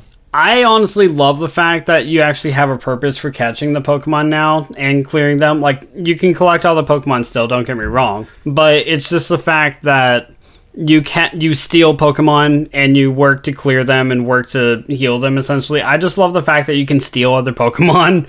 So essentially you're a Team Rocket player. Yeah, that's what I was gonna mention. Like, it feels like you're like almost on Team, you start like kind of on Team Rocket on this when you play this game. Yeah, I mean, it does feel that way because you keep stealing, but you're working to actually help the Pokemon, and then you have a choice to either release the Pokemon or you can actually just keep them. Like, you have the choice to release at your will. What do you Oh, really? I keep them. Why not release them? Because they are powerful allies after they're cleared. Like, you can actually... basically, the entire time that they have the darkness, they don't level up because all their experience goes to draining the darkness. But after you drain the darkness, they level up quick. Right. Is there any benefit to releasing them? No. It's just, okay, you're done. Bye. That's so stupid. Yeah, that's why I keep That's why this game's like probably like not well received. That's a major flaw. Well, I mean, you have in other Pokemon games, you have the freedom to like empty Pokemon box or anything like that and like set your Pokemon free. You have that choice. It's just, yeah, it doesn't really offer anything other than just like freeing space in your Pokemon inventory. It sounds kind of like it sounds convoluted with that. I just don't I feel like it's not as well thought out as the other ones. I feel like they kind of just took like a standard Pokemon, like go here, go there, do that, and then just slapped on this like infected twist a little bit, and then now that's like the only little thing that really makes it different enough for it to stand alone as its own game. I'm not feeling this one after all, Hotshot. I'm sorry. No, you're completely fine. Honestly, the more you explain it, the more you are to like not check it out. But this is one that I grew up with, and this is still my favorite Pokemon game. Nostalgia. You can have your opinion, even if it's wrong. But this one is mine. It's an opinion, Hotshot. It's my opinion that your opinion is wrong. It's my opinion that you should just. It's just an opinion. Well, it's my opinion that... Wait, no, that's not an opinion. That's a fact. Oh, okay, Hotshot. I know you said you don't have a top 5, but if you had to, like, rank these, I'm actually curious how you would place them. Obviously, Gale of Darkness is number 1. What's number 5? Number 5, I would say, is Pokken Tournament. I actually am surprised by that. I thought that would be your number 3. What's your number 4? Pokemon Snap. I thought that would be your 5. 4. Oh my. Okay, just you know what? Go ahead. Just finish. Then... Pokemon Stadium would be 3, and then Let's Go Eevee. Literally, like, I don't know you well enough. Like, yeah. You didn't get any of that. But it's right, okay. These things. Now I'm curious. I'm curious though. What ones did you expect would go where? Number 5, I thought would be Snap, and then number 4. Sorry, I thought would be Let's Go Eevee, and then I thought it would be Stadium, Pokken Tournament, and then Gale of Darkness. That's how I saw it. Yeah, I just thought you liked the arcade aspect of it. Oh, so you thought Pokken Tournament would be my second? Yeah, no. Fair enough. Yeah, no, I do love the arcade aspect to it, but you can't really beat the charm and feel of just a classic Pokemon game, and that's why Let's Go Eevee is behind Gale of Darkness. I mean, I think these games, like Pokemon, is obviously a franchise that's like so popular, and like the game, it has like like especially on Twitch and other websites, like people are always streaming this stuff. Yeah, and it's still going. It's still getting like new installments and new Pokemon. We're getting new games this year. We got a new movie this year. At the same time, though, in your opinion, do you think Pokemon should just be done? No. No? Because it has such a large fan base. Like, why? And people are consuming it. People are enjoying it. Like, why would you stop? Yeah, I guess I just kind of see it just like on the marketing side. So like, it's just like a lot of it is about money. That it's still one of the massive forerunners for anime culture in the first place. Like, if you replace Pokemon, then because that's what a lot of people's first anime actually is, or exposure to like anime culture is just Pokemon stuff. I want to say it was mine too, but I could be wrong. Digimon, I remember. No, I mean like, okay, yeah, no, you're right. It was Digimon, but then like, I can't remember if I got into Naruto first or if it was Pokemon then. I don't know, because you didn't watch all the episodes apparently. What, of Naruto? Yeah, because you didn't watch Shippuden. I played the games. Exactly. Thank you. I got into the games. Thank you very much. Fine, just because of that, I know what our next anime game list is gonna be. All right, Hotshot, I don't know, was there anything else you wanted to add? Like, I don't want to make this like a shorter episode, but like, I want to talk about the Pokemon movie, but obviously you didn't see it yet, so can't really do that. We went through all your games. I think we've covered like the entire ground, unless there's anything else you want to mention. Like, any final thoughts? We have pretty much covered everything, but there is something I'm just curious about. Go ahead, for sure. So you may not have played a lot of Pokemon games, but I want to know who your favorite Pokemon is. Okay, like, it's gonna sound so dumb, but like, I really am a fan of Pikachu. Like, it's such a cop-out. I know it's a cop-out, but I love Pikachu. I would play the Game Boy games, and I would grab Pikachu, and I would get a Thunderstone to make sure he doesn't upgrade, because just the bond that Pikachu and Ash had together, just like, as a kid, I was like, that is the coolest thing. I want a friend like that, and when I got a Pikachu in the forest at the beginning in the Game Boy games, like, I would just hold on to it. I would hold on to Pikachu for as long as I could.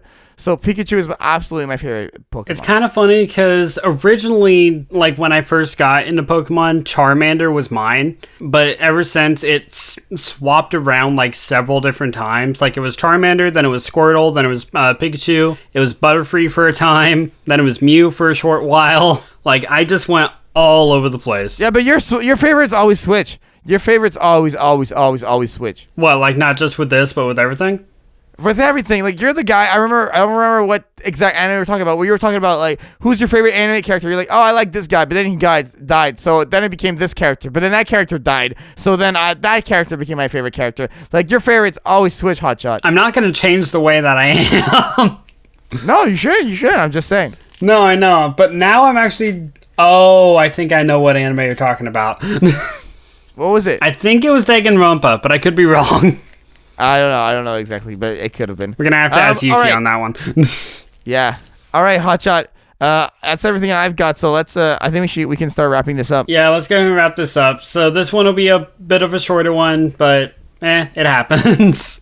No, it's nice to have shorter episodes, I find, just because, like, all these episodes are sometimes, like, an hour long, and people find them to be long sometimes. So, you know what? Switching it around is totally cool. Yeah, just like every now and again, we'll have one that's, like, 15 minutes, and it'll just be me and Jaden just bickering about Black Star for 15 minutes. All right. Go ahead and plug your thing. You guys can go ahead and find me right here on Giant Music's channel on Anime Podcasters. I am now officially in a majority of the episodes. Oh, for Though sure. I have been for a while, I feel like, but it just feels like I haven't been, just because, like, I know there's a lot of episodes I'm not in. Yeah, but you're no. This is our gig. This is a me and you thing. Yeah, it's now officially me and Giant. So you guys can find me here on Giant. You guys can find me over on Twitter at Costume Ginger, and my channel Hotshot Ginger does have something coming its way in October, and there is something else that I am working on with GoProKyo and another couple friends of ours. Jaden, I don't know if Kyo's told you about that, and I don't know if he wants me to reveal it, so I'm not going to reveal it yet, but I'm working on a thing. Now I'm going to spam him until he tells me. That's completely what I want you to do. Why do you think I'm letting this slip? Anyway, guys, you can go ahead and just find me in those places, and keep an eye out on my channel. There is going to be a new, not a person, but a new character coming your way very soon. I want one video this decade. I will promise you one video this millennia. And no more. All right. Before I plug my thing, I want to let everyone know that the artwork for Anime Podcasters, the visuals for Anime Podcasters, are provided by GoProKyo. He's available for commission. He's very, very talented, and his rates are super affordable. So go check him out on Twitter at GoProKyo and hire him for any services. He's the best. Animation, drawing, anything you need. All right. And for myself, obviously, you can follow the podcast on Facebook, facebook.com/anime podcasters. My Facebook page is facebook.com/giant music. And then you can also subscribe to the channel, youtube.com/giant music. Twitter is at giant music. Patreon.com/giant music if you have an extra buck in your bank account. And finally, if you want to hire me for freelance services, you can do so on giantmusic.com. All right, that's going to be everything for myself, for Hotshot, for Anime Podcasters. Thank you so much for listening, and we will see you in the next episode of Anime Podcasters. I hate you so much. Bye.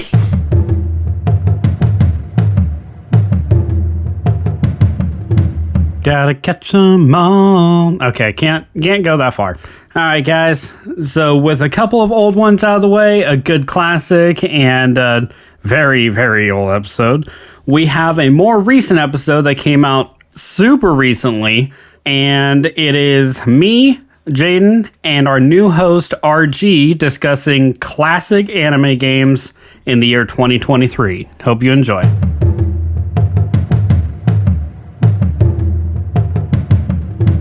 Hi guys, and welcome back to a brand new episode of Anime Podcasters. Today is a very exciting topic. We are breaking down some good old anime games, and with us we need the nerdiest of gingeriest of gamers. We got twitch.tv/hotshot ginger with us. How's it going, man? It's going, but I still feel like this is a petty conversation. Why is it a petty conversation? Not petty. Let's get off the bat. It's pity. Oh, I heard petty. Why is it pity? Because you know that anime is your thing and games are mine. And yet here we are. This is the only compromise we ever find. And with us, we also have RG. How's it going, man? I'm doing fantastic. So happy to have you with us. This is your first gaming episode. It's not a pity episode for you. It is an episode where we're going to break down some anime games, exactly how Hotshot described it. We have 3 picks each. Do we have a volunteer for the first person to go forward? Well, you seem to be jumping off the rails, so why don't you just show us how it's done? Why don't you show us? Okay, I will. Okay, I'm gonna start with a game that I rediscovered when I went to go visit some family, and I was going through boxes of old PS2 games that young Giant had, pre-anime podcasters Giant had, and I came across Yu-Gi-Oh! Monster Capsule. Have you guys heard of this game before? I've heard of Yu-Gi-Oh! Before. But Monster Capsule. No, because they're monster cards, not capsules. Okay. Well, another way you could describe this game is Capsule Monster Coliseum as well. I love this game. So it's Yu-Gi-Oh, but you're not dueling with cards. You're dueling with monsters inside of capsules, and it's like a chessboard kind of thing. It's like a platformer. It's a card battle type game. It came out in 2004, and you basically are Yami, pardon me, and you go from battle to battle, and you collect capsuled monsters, and you can level them up, and you have like your like, I guess when you play chess, you have a king. You have like your own king token, which you want to protect with your monster capsules. And you have different types of monsters. You have light, dark, earth, thunder, like all of the attributes of dual monsters. Like I have like a bunch of Karibos in my team because basically when you start out a match, you have a select amount of points, and capsules are worth certain points. So let's say you start with 300 points and a Karibo's 50. Well, you could have up to 6 Karibos on your team, and as you go on, you upgrade your stats, and you can get more monsters, and you get stronger. And I've played so far I've played Joey, I've played Tristan, I've played Yami's grandfather, Yugi's grandfather. Yes, it's such a great game. I'm surprised. Have you guys never heard of this before? I have heard of it. So far, it just sounds like Pokemon chess. I think like when I remember when I was reading the manga of Yu-Gi-Oh! And before it became the card game, it was a lot of different games. And I think I remember what you're kind of describing. Is it the capsule kind of like dicey, and then you put it on the chess kind of game, and then they unroll. Yes, that's exactly. And then they unroll, and then yes. You try to unroll it the more and the further you can to have your own territory, and you have like a king. And then I remember this game. No, it's not exactly that. It's similar to that. That's a game that's played within the anime. You're describing a game that's played in the anime. There's like that, like 2 episodes where like Yami plays against I can't remember that guy name, but it's like they duel, but not with. Yeah, that guy with the long black hair and like who's like memed to forever in the Yu-Gi-Oh! Bridge series. You know, whenever he walks into a room, there's like that techno beat that plays. Anyways, all that to say, what a dope game. Hotshot, when I describe this to you, is this the kind of thing that you'd play? Probably not, no. Really? How come? Chess. It just sounds like chess, and I stay away from chess. Okay, I see. Imagine, actually, you know what? This is the best comparison I can make. Because I recently downloaded that South Park game I mentioned to you, Hotshot. Imagine the battles with that. You know how you can move around your character, and then he has like attacks with different ranges, right? Like that concept. But imagine just Yu-Gi-Oh! Monsters instead. And you have like a token that you want to defend at all times on a larger map. That's basically it. You're making me think of a regular RPG tower defense instead of chess. It's the fact that it's more played like a chess game that's really not selling me for it. There's only one other chess game that I've played and I actually do enjoy, but it's because it wasn't really focused on chess, and that was Mortal Kombat chess. Fair enough. Because once, unlike regular chess, where like if you make the move and take your opponent's piece, if you start to take your opponent's piece in Mortal Kombat chess, you actually start a fight, and whoever wins the fight keeps their piece. Oh, interesting. Right. So there's skills in it. I see. Yeah, because it's a fighting game, not a chess game. Oh, there are some skills in this one. Go ahead. What's your first pick, Hotshot? Go ahead. What's your first pick? I never said there wasn't any skill. I just said it's chess, and I'm not skilled in chess, so I don't play chess. All right, fine. Go ahead. You know what? I was going to let this one go, but I'm just going to start weird. That's every episode. What do you mean that's every episode? I'm just going to start weird, like even for me, I'm starting weird. Okay. Go for it. So, do you guys know what visual novels are? Yes. Of course, I do. Technically, those are counted as games, even if they're like, you do have some choices, but really they don't determine any route like in any major story. So my first pick is a visual novel named Neko Para. Yes. I've watched the anime. You brought this up so many times. I know this. Yeah, the anime is super cute. Jaden, you will never touch it. You will never watch this. I know this.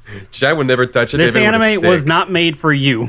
Oh my god. Let me sell it to you. Let me sell it to you like this, Jaden. It's a cafe full of cat girls that act as maids in a cafe under their master. Okay. You're never gonna watch that. But less about if I watch it or not. What's the? It's a storyline. Like yeah, so it's a storyline. So there is a series. There's 4 different volumes. In volume 1, it's chocolate and vanilla. Those are probably the most well-known cat girls in it, because each cat girl has their own separate personality, of course, because that's how characters work. But chocolate is kind of an airheaded ditz that just loves being alive and being around her master. While vanilla is the stern, Vanilla's the stern kind of kudere type, like kind of like Yuki from not Ouran High School, Haruhi Suzumiya, like where it's like monotone kind of voice, right? And you go through the story of them not just like being their master's cats, because that's how they start, but they actually end up falling in love with you. And at the end of it, it turns into a harem story. Okay, I see. A visual harem story. All right, I see. I don't know. I really explicitly harem story. I don't know. I discovered first the anime, then I discovered what it's called again. I discovered the doujin. Then I discovered it was a visual novel. So, but yeah, it looks very good. I like those games when every decision that you make have consequences. But I think in Neko Para, I mean, whatever you do, you still ended up with the girls liking you, I think. Have you ever played a game? I mean, yeah, and I've played 3. I've played 3 of the 4 volumes. I have all 4, but I've never actually played the 4th one. Why not? My favorite character in it is probably Chocola, and if it's not Chocola, it's Cinnamon. Which Cinnamon is a even more head dense than Chocola. Oh my god, yes, she is. But she is filled with feelings of romance and love, and very, let's say, affectionate, for lack of a better word, and so we don't get taken down. Yeah. Right. Please. I've already told you this. We gotta wait 15 minutes into an episode because the demonetization, Hotshot. You should. That's why I'm dancing around it and not calling it what it is. Yeah, he's learning. That's honestly, like, I know this is you got Hotshot shows and you got Hotshot games, and then these are not pity episodes. They just, they are what they are, bro. The more you say they're not pity episodes, the more I feel like they are pity episodes. This sounds like it's pity episodes. There's no pleasing you. There's just no pleasing you. See? No, it's not. It's not. No. It's not a pity episode. Okay, we've done so many of these. Don't give me that. It's not a pity episode. What's your next pick? What's your first pick, RG? Go ahead. Well, at first I was like, I never play any anime games, and then I realized I was like, oh wait, I've played the most anime game. Not the most. The games that is the most animated. So a little, like maybe 1 or 2 years ago, I used to play a lot of Genshin Impact. Do you know about this game? Mm-hmm. All right. So I do know about this game, yes. Have you had a chance to play it? I've played very little because network in my house is a joke. I'm sorry to hear. So for those of you who doesn't know how it works, it's basically you are a guy or girl. You have to choose. You get isekai to another world of fantasy. Wow, it sounds so familiar. It sounds like in the me and Hotshot kind of genre, exactly. But I swear it's a really good game and it's completely free. So yeah, you and your sister, you're basically gods and you get isekai into another world, but your other siblings is captured and missing. And then you need to power up and travel the world to try to discover what happens to your sister or brother, where she is, because if you're a guy, the sister get caught and vice versa. And yeah, it's a very nice game. There's element in everything, and I think the most craziest things on the game that has like such a huge world, you can play on your phone, and I don't understand how your phone is not like melting. Well, so a couple clearly notes. Because it's not a Hotshot game. If it was a Hotshot game, then your phone would be melting. Like, just, by pure logical common sense. Isn't that right, Ginger? I mean, you're right, but I don't play on my phone anyway. That's why you still have one. Yeah, that's really about it. Yes, that is 100% it. Yes. So, but a couple things about Genshin. Yeah. One, it is actually getting a anime made in the next couple years. It's actually on the way. Two, it is not entirely free because no free games are actually free. True. It is. Yeah, you spend your time. Jaden, I don't know if Jaden knows this term. I know what you're going to say. It is indeed a gacha game. Yeah. Yeah. It's a gacha game, which means the game itself is free, but in order to do anything cool in it, you kind of have to spend your own personal money on loot boxes for good drops, which can be anything like from... It's like Fortnite. Yes. Which can be anything from good heroes, which unlike Fortnite, where heroes are just skins most of the time, heroes actually have different abilities and different attributes to round out your party. It can be different crafting materials. It can be different outfits for your champions. It can be a whole lot of stuff, but the problem is, especially if you've been playing for a while and buying a lot of loot boxes, you can replicate a lot of what you have already. Yeah, so basically you're just pissing money away at that point. But you forgot the number one reason why people are putting money into these games and re-rolling to have new character. It's not about the power. It's about the looks. Have you seen these girls and these guys? Oh, I'm not saying I'm free from that. I'm not saying I don't do the same thing. I'm just calling it as it is. So Jayan, would you try maybe this game? It's free. It's got isekai. That would be fantastic to introduce you to this world. I'll tell you what, bro. I'm more likely to try this than Nekopara. I agree with you. That would be a little bit more time. All right, you know what, Jaden? Shut up. What's your next one? All right, shut up and speak. Yeah. You're giving me contradiction information here, bro. Okay, so second pick now is One Punch Man, a hero nobody knows. I know him. Oh my gosh, Hotshot. This game was your recommendation. Yes, it was. You told me to get this, and I got it, and I love it. We're talking about one of the best anime fighting games, in my opinion. It's a 2-player battle-based game that I am in love with. I just want to go over like a few things here. Okay, so let's just start with like when you start out with your own character and you go on missions here and there and you get stronger. And then I was playing for a little while, and then next thing I know, I get to play as Saitama. I'm like, oh, sweet, I'm going to get to play as Saitama on my first battle as Saitama. And of course, I should have expected this, but I didn't. I didn't like this. This is the one thing I didn't like. I throw a punch, okay, as Saitama, and what happens is I win in the first punch. And in that moment, I understood that scene where he goes, no, it only took one punch. I was like, no, I wanted to do more in this game. I wanted to do more with Saitama. I haven't played that far into it enough for me to like do other stuff, obviously, but it's based on the manga more than the anime. I think there's like characters in there that I haven't seen before. But man, such a cool game, such a great game. Like, what are your thoughts on it, Hotshot? As someone who's played it a lot, I know you've played this. I mean, there's a reason I recommended it to you, and it is because I enjoy it as much as I do. Because, like, a lot of people don't like One Punch anymore because Saitama wins everything in one punch. It's like there's no challenge, there's no story, there's blah, blah, blah. But the fact that you get to create your own hero and work up the ranks, all the fights turn back into fights. Like, yeah, Saitama's in it, and he does show up at, like, critical story moments because, you know, that's how it actually happened in the story, and you're just an onlooker. But I love those kind of games where the story actually takes place.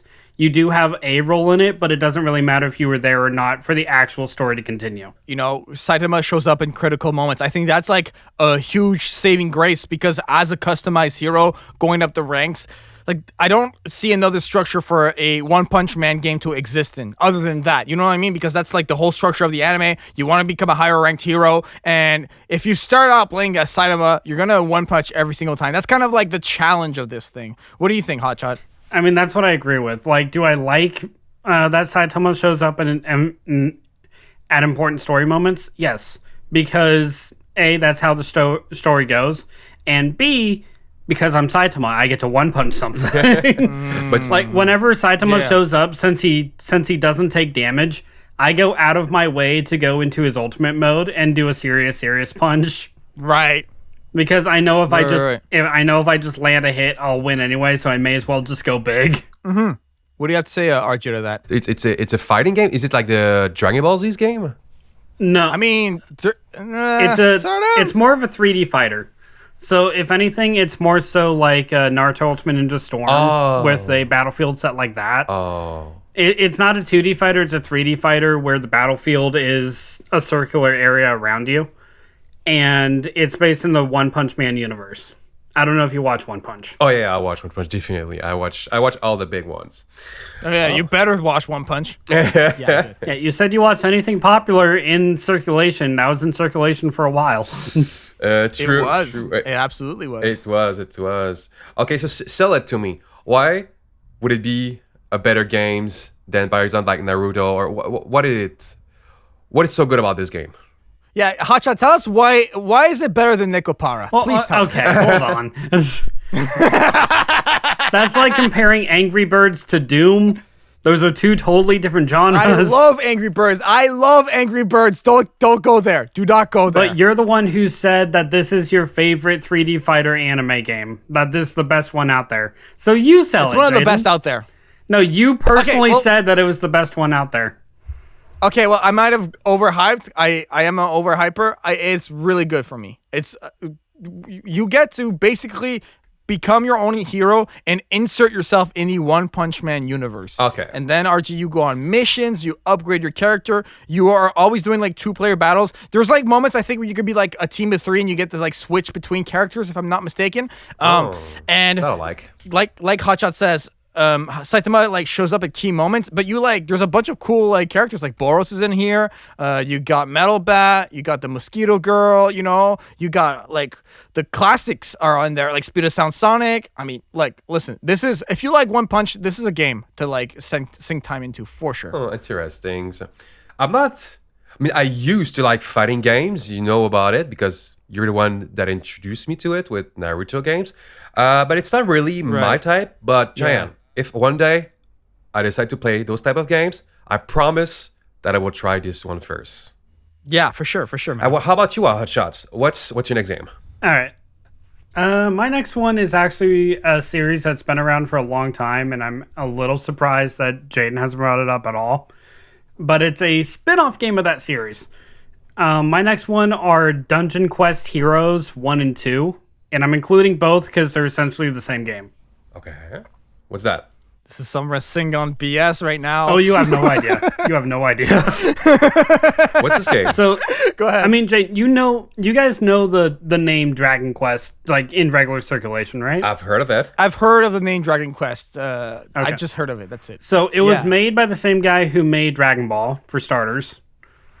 And it is it has almost as many games as Final Fantasy at this point. It has like 30 plus games, if not more. But I'm picking Heroes because A, it's the only one I've beaten, and 2, it's a hack and slash adventure to where there are mobs of monsters around you. Like there can be hundreds around you, and you're slashing them down with your sword. Dang. It's a lot. It's played a lot like Dynasty Warriors. If you guys have heard of that. Oh yeah, I've heard of it. I have heard of it. Yeah. Okay. It's based like that, where you are going over and taking objectives and mowing down the monsters, doing certain tasks along with it, and you're meeting characters all throughout the Dragon Quest universe, like not just your own world, because 1 and 2 or Heroes at least is merged around worlds to where they're colliding with each other, and one of the biggest stories is you getting all the other heroes home. It's heavy fantasy because it is Dragon Quest. It's built around dragons and kingdoms and stuff like that. A lot of people have like English-ish accents. I don't know, like slight differences between accents, so I can't actually place them where they need to go. Relatable. And That's really about it. I just like it a lot. It was my first Dragon Quest game that I beat, and it got me interested in the rest of the series. Yeah, but it's really weird that even though I have no image of my head of what Dragon Quest looks like, me and Jan have heard of this game, so it must be one of the classics. Is it because it's a nostalgic games for a lot of people? What do you think about it? I think I can tell you why. I honestly tell me if I'm wrong, Hotshot. Go for it. But isn't this one of those like Raid Shadow Legends like plugged by every single YouTuber sponsored like games? I feel like I've seen ads for this thing everywhere all the time on YouTube, like all the time. Please tell me you're kidding. I'm not. No, that is not why. What's the difference between Raid Shadow Legends and Dragon Quest? Raid Shadow Legends has been around from the time of the internet. Dragon Quest was around before we were born. Dragon Quest? It's been around since the 90s. 1986. 80s. Okay. Oh, man. So, that is not yesterday. That is not yesterday. So, it's everywhere right now because it's so old and it's getting a new game coming out. Oh, are you excited? Like, it's actually getting a few new games coming out, so it's resurfacing. I actually am, because the new game coming out is based off the only anime they released for it. Was it a good anime? Oh, okay. Very cool. I don't know. I haven't seen it because it's only subbed and I'm a dub. I'm sorry. Okay. Fair point. Okay, fair enough. All right. RG, I think we went on a quest to get a dragon. Now we're coming back around to the next village, and this is where we talk about your next pick, bro. Well, go ahead. Thank you. Speaking of quests, I'm surprised that Hotshot hasn't said anything about Pokemon. Isn't it an anime game that you love a little bit? Believe me, I wanted to talk about it, but if there's anything I talk about more than One Piece, like not even on show, but just in general, it's probably Pokemon. Just before. Why did you go there, bro? I'm like, RG, let's go to your next pick, and he brings up Pokemon. Do you not know what you just started? Well, I was thinking of putting Pokemon in my pick, but I didn't. You know why? Because I played a game for like a month, and I couldn't play the game properly and go from half of it because I didn't speak English properly. So I didn't know that my Pokemon needed to learn the move cut to cut some grass so I can move around the map. So I was stuck in like the first stage, and I was like, you know what? This game is overrated. I'm gonna play Yu-Gi-Oh. Okay, no. You and I are throwing hands. I don't care what the hell your third pick is. You and I are throwing hands right now. You go to the tree. It says it can be cut down. And there's a move named cut. Yeah, but in French, cut is coupe. It doesn't look the same. So I didn't understand. Do you know what coupe means? I don't know what it means in English. I can't. Well, do you know what it means in French? Yes, that I do. But so since I didn't play Pokemon, okay, Chad, breathe. It's every right. So my next pick. No, he can suffer. You and I are not done. I'm sorry, but this is so not what I.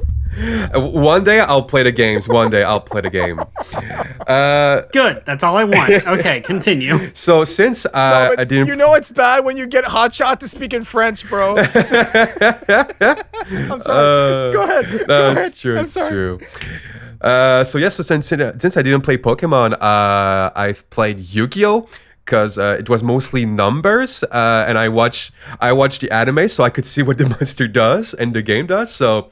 I think you guys have all played either on your Game Boy, computer, GameCube, or even with your physical card. You all have played Yu-Gi-Oh, right? In some form or another, yeah, I'll admit to that. Of course. Funny story. This is how me and Jayan met each other. One of our mutual friends introduced each other, and we just started playing Yu-Gi-Oh. That's how everything got started. Yeah. Also, funny story. This is also how mine and Jaden's friendship almost ended. Oh, when? Oh, when we played Yu-Gi-Oh! Online during the pandemic? Yeah. Is that what you're referring to? Oh, man. We played Dueling Nexus, and I torched him so many times. I torched him and torched him and tortured him. He was not having it. He was not having it. But okay, and we got to get to your pick, RG. Yeah, I think Yu-Gi-Oh, for the one who doesn't know about it, it's basically a card games when you have a monster battling each other, and you have each. I think you have what is called life points, and I think if the rules haven't changed, is you have each 4,000 life points, and the goal is to put the other players to 0 points, so you attack with your monster and everything. And I think that because the game was so simplistic, and you have a magic card to boost a monster and trap card to have any effects, because it was so simple but also could be so complex, and because it had a really good anime, I think it's really why it marks me and a lot of children when we were growing up.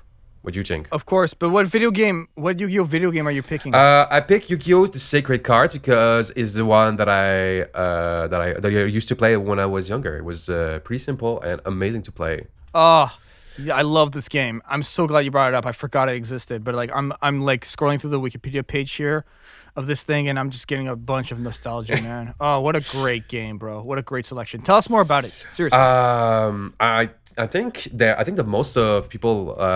I don't think that will add any more anything to this game.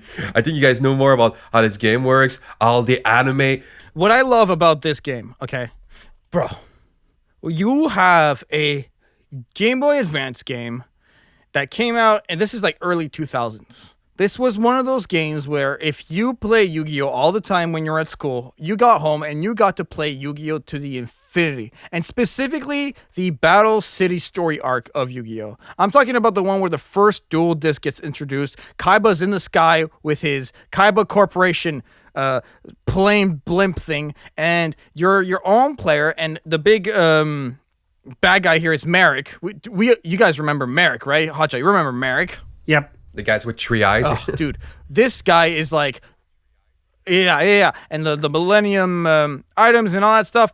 You play as your own character. You upgrade. You duel, and you try to get all the pieces to eventually go to the final part of the Battle City Finals, basically.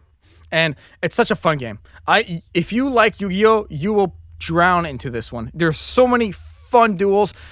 Oh, I'm so glad you brought that up. But moving away from this, I would say almost like arcadey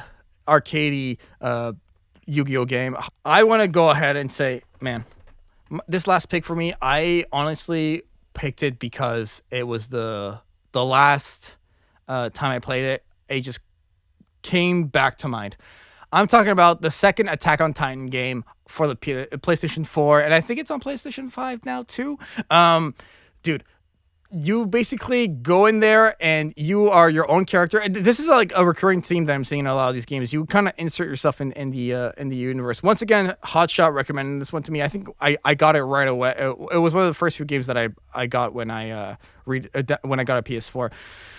Dude, what I love about this is how you can just basically play the entire storyline with your own character, and then they have this one specific mode called Territory Recovery Mode, where you have your own squad and you go out there and you battle Titans and you try to get more and more and more territory to like eliminate the Titans around you. Hotshot, I think you're very familiar with this game. What do you recall of it exactly? I don't recall a whole lot, if I'm being completely honest, just because it's been a while since I played it. But I do remember, again, you can make your own character and build bonds and friendships with the other scout regiment cadets. And honestly, there's just nothing like zipping through the city and taking down Titans. I hate the wilderness levels so much, especially the ones in great open field. Zip on, yeah. Like, yeah, you have your horse, but at the same time, I'm like, I don't want to ride you. I want to zip across the sky. Yeah. But I do like it. I do like it a decent amount, and it still lets you control Aaron and be a Titan at times. Like, it's very rare, but it does still happen. Like I said, it's been a while since I played it. I don't even think I've finished all of the story that's in it yet. But that's probably the form of media with Attack on Titan that I'll spend most of my time on. Right, fair enough. This game basically from the wiki here, I'm seeing it covers the first 50 chapters of Attack on Titan, so like basically the first 2 seasons about. And you have the storyline and everything. RG, what do you think about this? Have you played this before? I've never, but I've seen clip of it on TikToks. Did you know that I think they're trying to make an Attack on Titans game mode for VR, and I think it's the exact same games because it's the same graphics. Would you like? Really? Would you like? Imagine you have you need to you play with the VR. You have your joysticks and you play with it, and you fly across the city, and you get sky motion. How it's called? You get sky sickness. What it's called again? Sickness motion. Yeah. Sickness motion. Sickness. And you sleep Titans. Sky sickness. And so I never played this game, but I've looked at it. I've looked at it a little bit online. It looks really fun. I don't know how you would move around the city. It makes me think a little bit about maybe Spider-Man's game. Is it a little bit alike? A little bit, I guess you could say. What do you think, Hotshot? The mobility is, yes. That is where the similarities end. Oh, okay, Yeah. Well said. Absolutely. I think the other thing I want to say, it's like very hack and slashy. Like you can sometimes I just hit triangle, man, and I'm just like, bouncing, slashing, bouncing, slashing, bouncing, slashing, bouncing, slashing. It does not stop. I also like that you can have teammates, and you can have like I don't know, you can have like I've been having Bertolt as a teammate lately. He basically just explodes and kills all the Titans around you. It's great. He's got a super long cooldown though, which sucks, but awesome game nonetheless. Yeah, because the higher ranker the helper, the longer their cooldown is. Yes. I think the two that have the longest are Levi and Mikasa. How long are they? 3 minutes. 5 minutes? Oh, 3 minutes. You remember that? Yeah. That is long. That is long cooldown. It's something like 380 seconds or something like that. 380 would be like 4 minutes and 20 seconds. I am too hot to do math right now. I do not care that much.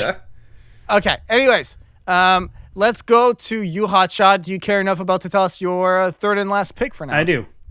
And it's funny that you mentioned that I didn't bring up Pokemon, because I am going to bring up their counterpart in Digimon. and I'm doing this for content more than anything else.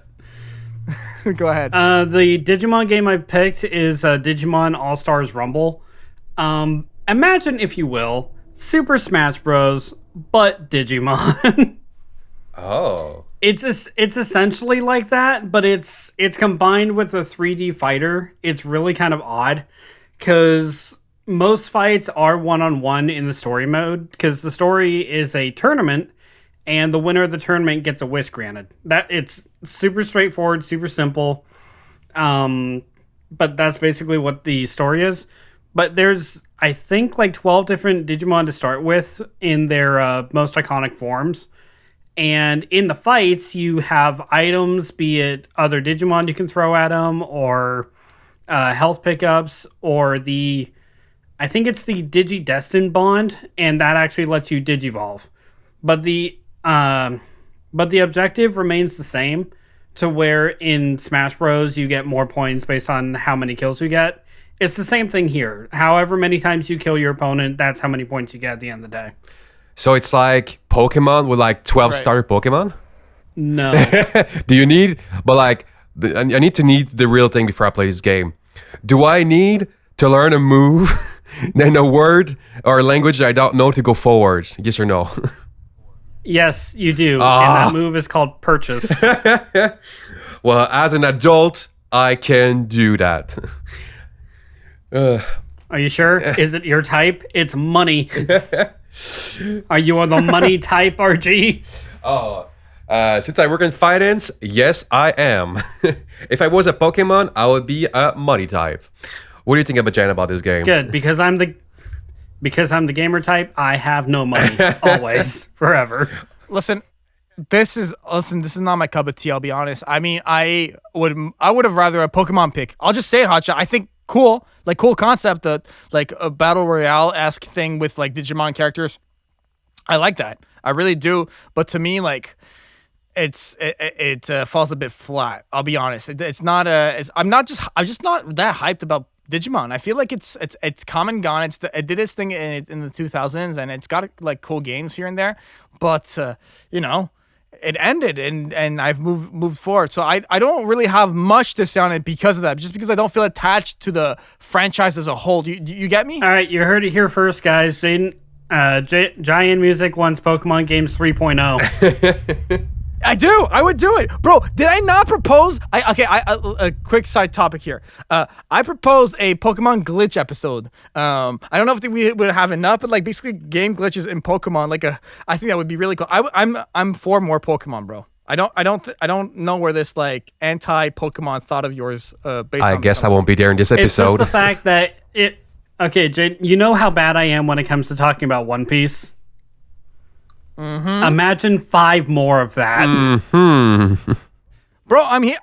I can relate. I like Pokemon. I'm with you, man. I could do it. Okay, so I don't know what else to tell you, bro. Right. I do know what else to tell you. I'll tell you right now. I'm gonna tell you, RG, what's your next pick? All I'm gonna say first is I won't be there for this Pokemon episode because I don't know nothing about them. No.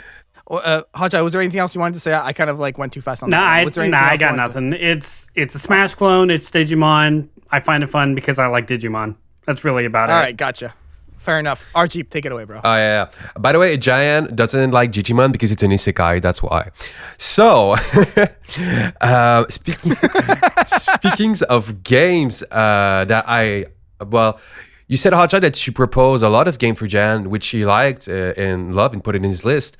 I proposed one game for Giant, and he never plays it, and it has an anime adaptation. So technically, it's an anime game. So do you guys know about the anime called Arcane? I do. I don't. It drove me nuts that you didn't have the actual game name on the game list. Well, I thought it was for sure. It really actually pissed me off. Well, I'm digging it out. It's an anime, so suck it. So, Giant, do you know the game League of Legends? Oh, really? We're going there with this? Well, I wanted to discuss with you because... That's what Arcane's based off, yeah. So is it an anime? Because it has an anime adaptation. Okay. It has character. It has lore. Listen, man. I guess so, man. Arcane. So if I Google Arcane anime, you're telling me like a series will pop up, is what you're saying? Yeah. It's on Netflix. It's in its. Oh, really? Okay. And this is related to League of Legends. It is. Okay. No, yeah. Go ahead, man. It counts. I'm not picky about this stuff. Go ahead. Yeah. I needed to find a pick because I didn't play a lot of anime games. I'm more of a shooter guy type of game. So. I'm pretty sure y'all remember when we were younger, I proposed this game to you, which you never try. So I'm kind of jealous of you, Hotshot. But yeah. So Arcane, for those guys who don't know, League of Legends is the number one. I think it's one of the number one games in the world. Basically, you pick your character, you farm minions, you get gold and experience, you level up, and you fight to the death until the enemy base explodes. Pretty straightforward, a lot of little mechanics that makes it hard. I just wanted to bring this game up just because I wanted to challenge with you if it counts as an anime games or not. I don't see why it wouldn't. Since Arcane itself counts as an anime adaptation, then yeah, League of Legends counts. There you go. Great. Because I can't tell you how many games that I've started that eventually had an anime adaptation that I've had to fight for to get counted. Like Nekopara is the exact same way. Technically, Digimon is the exact same way. Exactly. Or Pokemon is the exact same way because Pokemon started as a game. So I get why you'd question it, but it should totally count. I think the entire world kind of knows what League of Legends is. Yeah. And even more of the entire world is waiting on Arcane Season 2. Oh my god. I am excited for Season 2. I mean, I don't have much to say on it though. But this game, like, I'm just looking at a little bit of images. It looks like a League of Legends game. That's all I can like.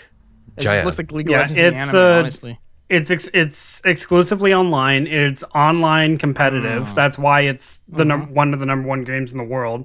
because people care about competitive. But I will say one quick thing about League of Legends as a game. An old friend of mine back, like, I want to say about a year or so after the launch of League of Legends, a friend of mine had to leave his computer to do something and asked me to take over. I've never played a PC game. Yeah. I've never played League of Legends. I've never really used a keyboard for anything other than typing. So what I did ended up getting him banned for 2 weeks. Did you type? What did you do? I just walked around the map. I thought I was doing things. I thought I was helping the objective. Nope, I got his character and account banned for 2 weeks. That's crazy. And you're back. for unsportsmanlike behavior, I believe, when I was really just trying to explore. Yeah, you must have died it makes too sense many times. because you don't do sports. No, I didn't die. I just I basically pissed off the rest of my party by not going with them. That's cool. Because I guess he was the tank. Oh my god, what a game to get banned for that. You cannot be new to this game. Giant, if I were to propose to you, knees on the ground, hands on my heart, and be like, would you play a game of League of Legends with me? Would you do it? No. I have played League of Legends before. I've played it before. I'll play a game with you. Oh, Sure. Then you make me the happiest man in the world. Yeah. There you go. But I request that you send him a picture of you on your knees asking. You see, I'm not like that, Hotshot. I am. I'm just not like that. Hey, you said this is my podcast too. I make the rules. Okay, let's start wrapping things up. We're kind of going over on the time here. So the games that we selected were Arcane, just as discussed, Yu-Gi-Oh! The Sacred Cards, Genshin Impact, Digimon All-Star Rumble, Nekopara, Dragon Quest, Heroes 1 and 2, Attack on Titan 2, One Punch Man, A Hero Nobody Knows, and Yu-Gi-Oh! Capsule Coliseum. So, if you guys enjoyed... If I may just drop my honorable, I won't even discuss it. I just want to drop it. Oh, yeah, for sure. Yeah, you did have it honorable. Please go. Please. My honorable mention is Hyperdimension Neptunia 4 Goddesses Online. It is played like an MMO, but in the Neptunia universe. Basically, it's a Sword Art Online Neptunia. And that's all I'll say. That's awesome. All right. So, for myself, RG, and Hotshot, this has been another episode of Anime Podcasters. All right, bye guys. Bye.